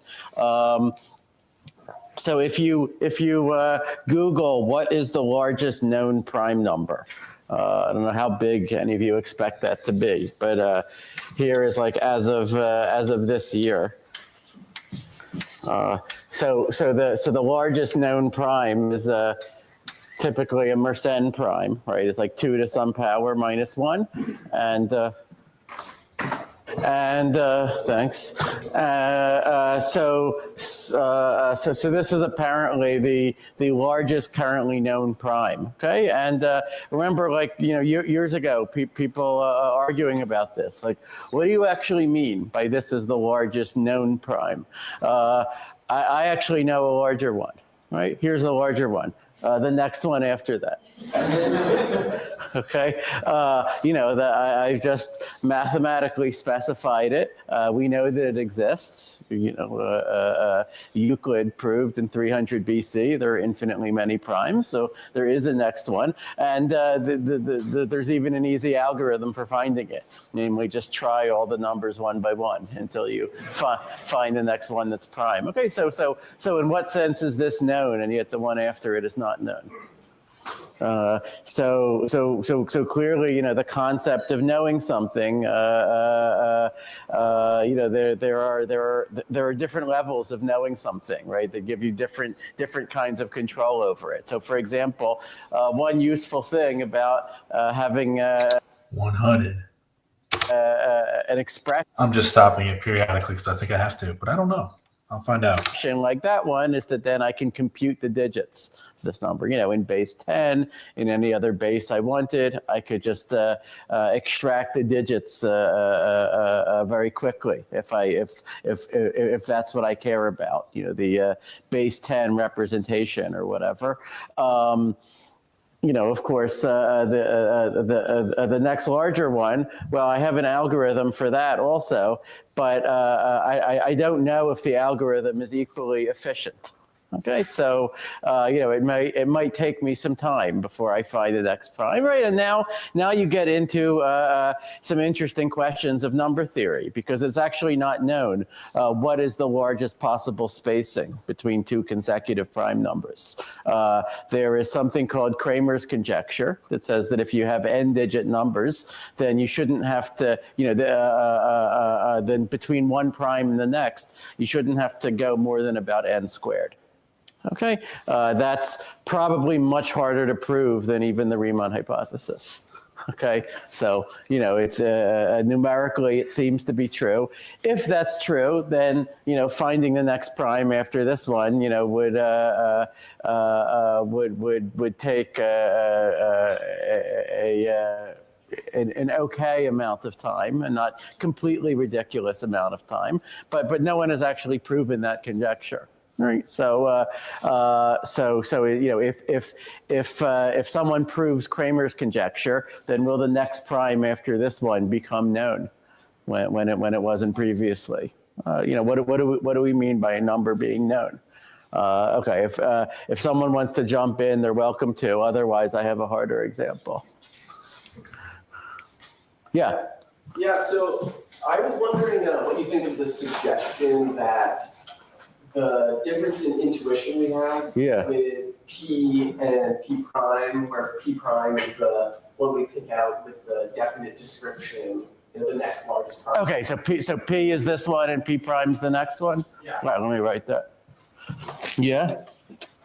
I was wondering if it might just be a day-ray, day-victim distinction. What does that mean? Yeah, so it's one thing to know that there is some number, which is the next greatest prime. And it's another thing for there to be some number of which we know that it is the next greatest prime. Well, why couldn't I just say there is some number of which I know that it's the next greatest prime? What is that number? It's the next greatest prime. Yeah. So, I mean, what do I have? What questions do I need to be able to answer about the number in order to say that I know it? Which Right? number is it? It's the next prime. It's not really a legitimate answer, I think. Why not?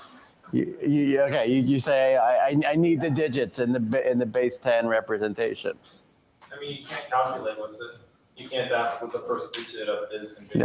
Yeah. So okay, good. So you could say once I have the base 10 representation, then lots of other questions about the number become answerable. Right. On the other hand, not all questions that I might want to know the answers to. Right. Like if I ask, I don't know, what's the prime factorization of P minus 1? Right. That's a thing that I might want to know, especially if I'm doing encryption, or if I'm looking at the finite field with P elements. But that might still take me a very long time. Even knowing the decimal representation of P, unless I've got a quantum computer. Right. Yeah. Yeah. How was this confirmed to be prime? By a giant distributed computation. So there is I think 25 years or more, there has been something called GIMPS, the Great Internet Mersenne Prime Search. Sorry. GIMPs. There's GIMPs. There's GIMPs involved here. Did not see that coming. And it was actually one of the earliest examples of cloud computing, right? Before that term even existed, right? That like lots and lots of people just downloaded the software where they could use some of their spare cycles on their machine to, go through all the, it's known that if you want like 2 to the k minus 1 to be prime, then k itself has to be prime, right? So you just try all the different primes. There is a method that is slightly faster than just primality testing for arbitrary integers, when they have this special form. And so, people coded that up, like a good implementation of that. And then when they clear out large portions of the space as not having a prime, and when they find one, then they like double check it and triple check it before they announce it. So they found I forget how many consecutive records they've set for the largest known prime, but I think it's dozens by now. Yeah. So what if you wanted to say, I'm going to ask you a finite number of questions, and those are leading from Cramer's conjecture. So saying, can you tell me what the the differences between your P prime and P? That could be one. Yep. Another question could be, could you tell me, of that difference, is there some factor that I know of, is there a factor of P without the 1, the second power?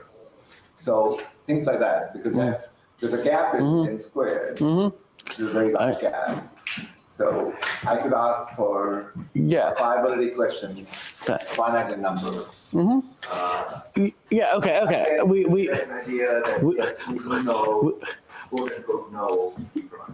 Yeah, well, I mean, we agree that there's a larger set of questions that I could quickly answer. But I mean, there are all sorts of, what does we could ask about things in science, right? Do you know an extrasolar planet, right? Because you've detected this tiny dip in luminosity as it transits a star, right? Well, the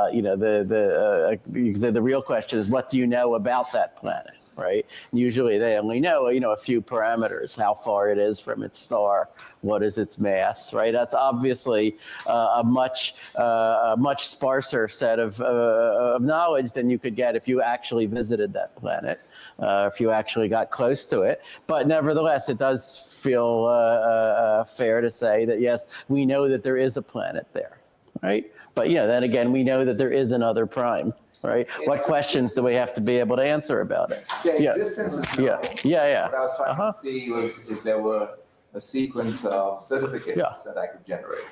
Okay. About knowledge about, I know it is there, but I wanted to know whether you knew it. Yeah. So it seems to me that maybe there's a connection to the person who's asking the question, right? So there, you may imagine some vast intelligence for which saying it's the next prime versus giving the decimal digits hardly makes a difference. Like if you say it's the next prime, it's like, oh yeah, okay, I know that. So maybe, you could turn that back around and say, in terms of like how, what does it mean to know something? You could say, how intelligent would a system have to be such that, there's a really big difference between this way of saying it and that way of saying it. And only even a small amount of intelligence is enough. You just give it the decimal places and it's like, okay, I get it. You need a much larger intelligence to say it's the next prime for it to understand. I see. Yeah. Is it possible that goals would be necessary to define what it would be, even what you're looking to know? So we have to answer, what do you want to do with this prime? Basically, in order to act. And then you could say, well, I know this. Then you have something to look for in order to know. And then you could actually know whether you know.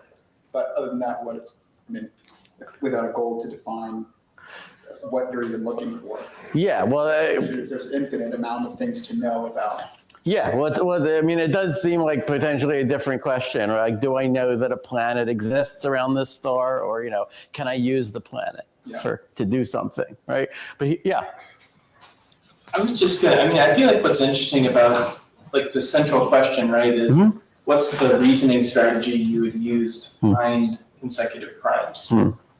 And I guess I'm just wondering have you ever just trained an LLM on a known set and see what strategies it comes up with and see if it comes up with a strategy which is different than what human mathematicians have come up with? Well, I've messed around, with LLMs plenty to try different things, but it's hard to know whether to what extent is it doing something similar or different from what I'm doing, except by looking at the output, right? Unless you want to use interpretability methods. Yeah, right? I was going to say, you can't know its internal representations. Yeah.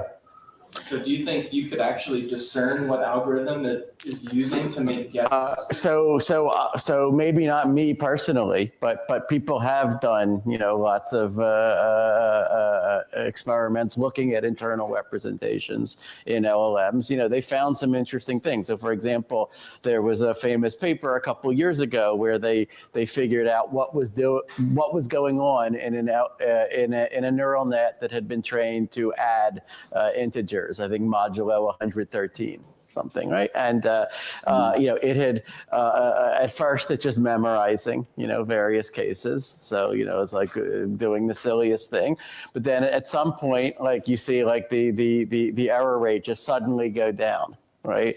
So what has happened? Well, at that point, it's learned a general algorithm. Right. But what is that algorithm? It's not, the one that a human would think of, right? It is like switching to the Fourier basis and like doing addition, but via first doing a Fourier transform, right? It's a completely bizarre thing, but you study it enough, you can see why it works. That's like the key. That kind of thing is the key to understanding reasoning in intelligent systems. Well, I don't know. I mean, look, it seems plausible that if you could look inside of us, you would find all sorts of analogous things. You would find all sorts of things that we, feel that we know how to do. We can't explain how we do them, right? And if you looked at the underlying neural representations, it might be something bizarre that we would not have any intuition for, right? There is nothing that says that the neural representation has to be transparent to us. I mean, here's a different example.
Like what? They're gonna automate theft or something? Like, I don't know.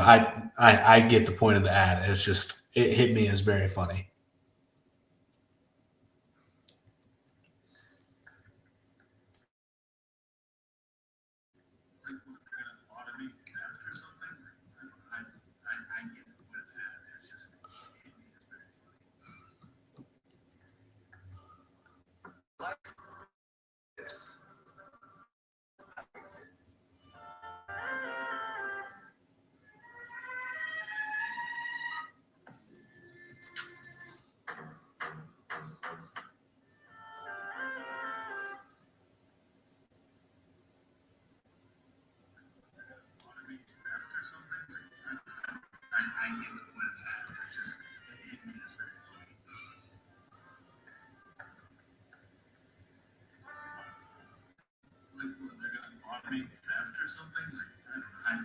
I get the point of the ad. It's just, it hit me as very funny.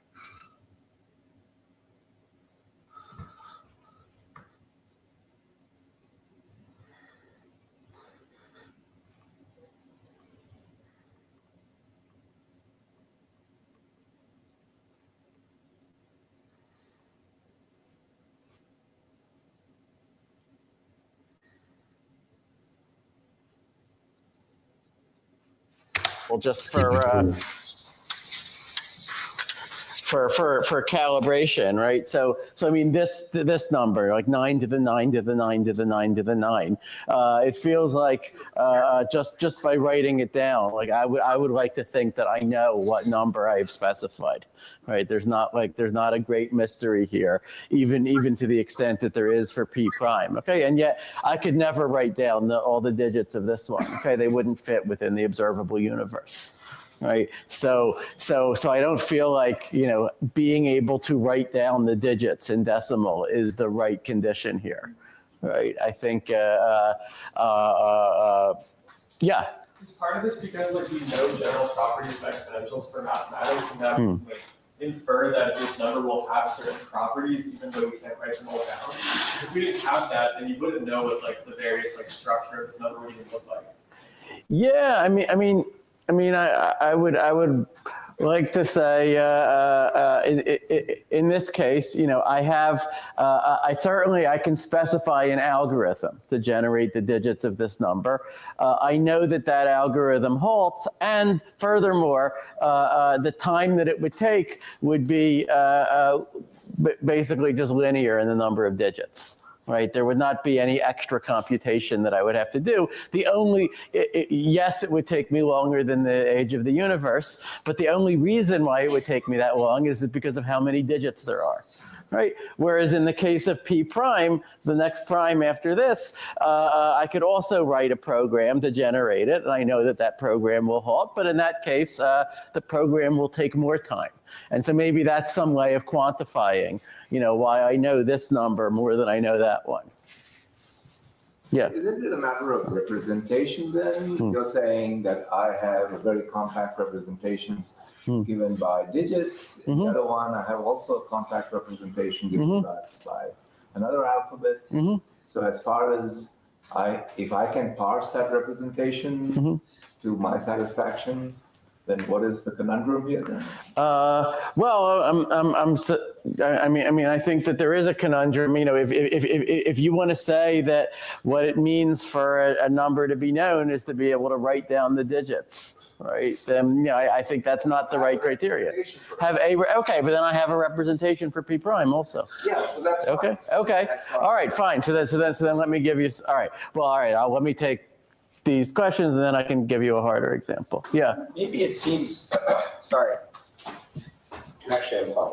Okay. Maybe a better criterion for knowing about a number is what you can prove about it, or what you can do about it. So in this sense, it doesn't matter that we might not be able to write down all the digits if we can find some other clever ways or clever tricks to look at and prove about it. Now, maybe being able to write down the digits correlates with being able to do this, but if we can find efficient methods that work around that and still tell us about the numbers or structural facts about the primes or algebra or fields or whatever, we can still say, we know about the number. I don't particularly think writing down the digits is a good criterion to adopt for knowledge. Yeah. It's more like the deductive closure of things we can get by looking at the representations we have or can't take plausibly.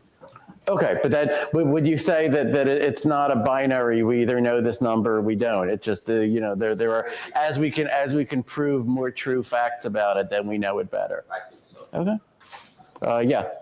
Yeah. So I think there's so any technology or tool is trying to help us do more with less. And it's less time and less space. And including math and the basic. Math starts with the technology. Kind of lost, but that's okay. It's good to listen to things that make you confused and lost because it's hard. That's good. So I call it, which is counting, and that has that property of you can refer to something, it's a recursive definition. I have the first one and I know there's another one. Also, not only do you know it exists, you also know how to get to it in a finite amount of time. And then not only that, you can actually reduce it with multiplication. So it's the program itself of counting is easy to kind of discover and also easy to represent in few bits. Right? And then you can just unroll it by using time. I don't know, I feel there's because once you get to multiplication and division, you run into primes. It's almost we're asking about the next thing, which is how can I have an algorithm for finding, knowing the existence and getting to prime? And it just seems like there's a fundamental. You can get it 2 degrees. You can count linearly, and then you can do multiplication. It gives you exponential stepping. So that's a way for you to. It gives you a reference language for referring to this number. But then you're you have no certainty about how you can allocate your resources to get its full representation. Yeah, I mean, we have representational systems beyond addition and multiplication, right? So, so sometimes people use the term tetration. So, like, they would say that this number is 9 tetrated to the 5. I mean, so just like multiplication is repeated addition, exponentiation is repeated multiplication, they would say tetration is repeated exponentiation, and then you can keep going, right? Like pentation. You're not getting any certainty about how you get to. Well, but it does seem perfectly certain. You can always unravel the definition, right? So this leads to actually one of the famous weird functions in math, which is the Ackermann function, right? Which, one way of defining the Ackermann function would be to say Ackermann of 1 equals 1 plus 1. Ackermann of 2 equals 2 times 2. Ackermann of 3 equals 3 to the 3 power, which is 27. Ackermann of 4 is 4 tetrated to the 4, which is 4 to the 4 to the 4 to the 4. Ackermann of 5 is 5 pentated to the 5, which would mean 5 tetrated to the 5, tetrated to the 5, and so on 5 times. Okay, and it keeps going like that. So you've, already at 4, you've sort of exceeded what could fit in the observable universe, and at 5, it's like forget it. Okay, but we've noticed that we have kept an effective procedure for in principle, we can, for any Ackermann of n, we can give a computer program, it'll halt in a finite time. Yeah. Well, except for probably non-integer n's. Oh, yeah, for any positive integer n. Thank you. Yes. What happens if you put a complex number in there? That's a good question. There are I've wondered about that. I mean, it might be possible to define a complex generalization of the Ackermann function that would make some kind of sense. I don't expect that it would be analytic. Right, it would probably have very, very weird properties, and I'm not even sure if there's a unique definition that would make sense. I mean, the fact that that we can take the definitions of multiplication, exponentiation that work for the integers, and then we can just naturally extend them to first to rationals, then to the reals, then to the complex numbers. Right, it's actually a very beautiful fact that we often take for granted, but I think we shouldn't. Yeah. This is kind of unrelated, but when the busy beaver starts to use the Ackermann function? That's another excellent question. So I was coming to busy beaver. Yeah. So all right. So beyond Ackermann, there is another famous function called the busy beaver function. Okay, and so actually raise your hand if you've seen this, maybe. Okay, so that's maybe like half of you. So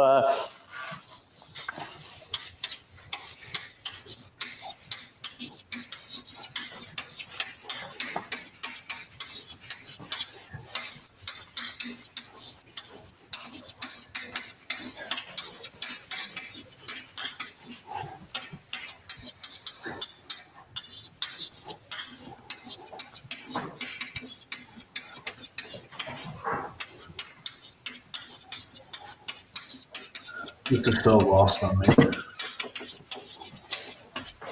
okay, so so busy. Come back to this at some other time. It's just lost on me.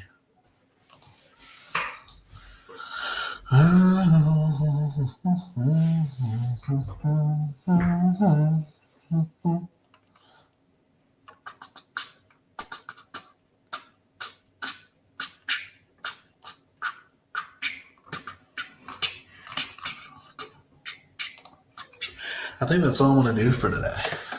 So much for the 4 hours, but I will save this to watch later. But we did like 2.5, so I'll commit to 2.5. That's what I'll commit to. That's what I can do consistently, I think, is 2.5. I'll just be live streaming every day. All right. We'll see how long I can do it for in terms of each day. But yeah. All right.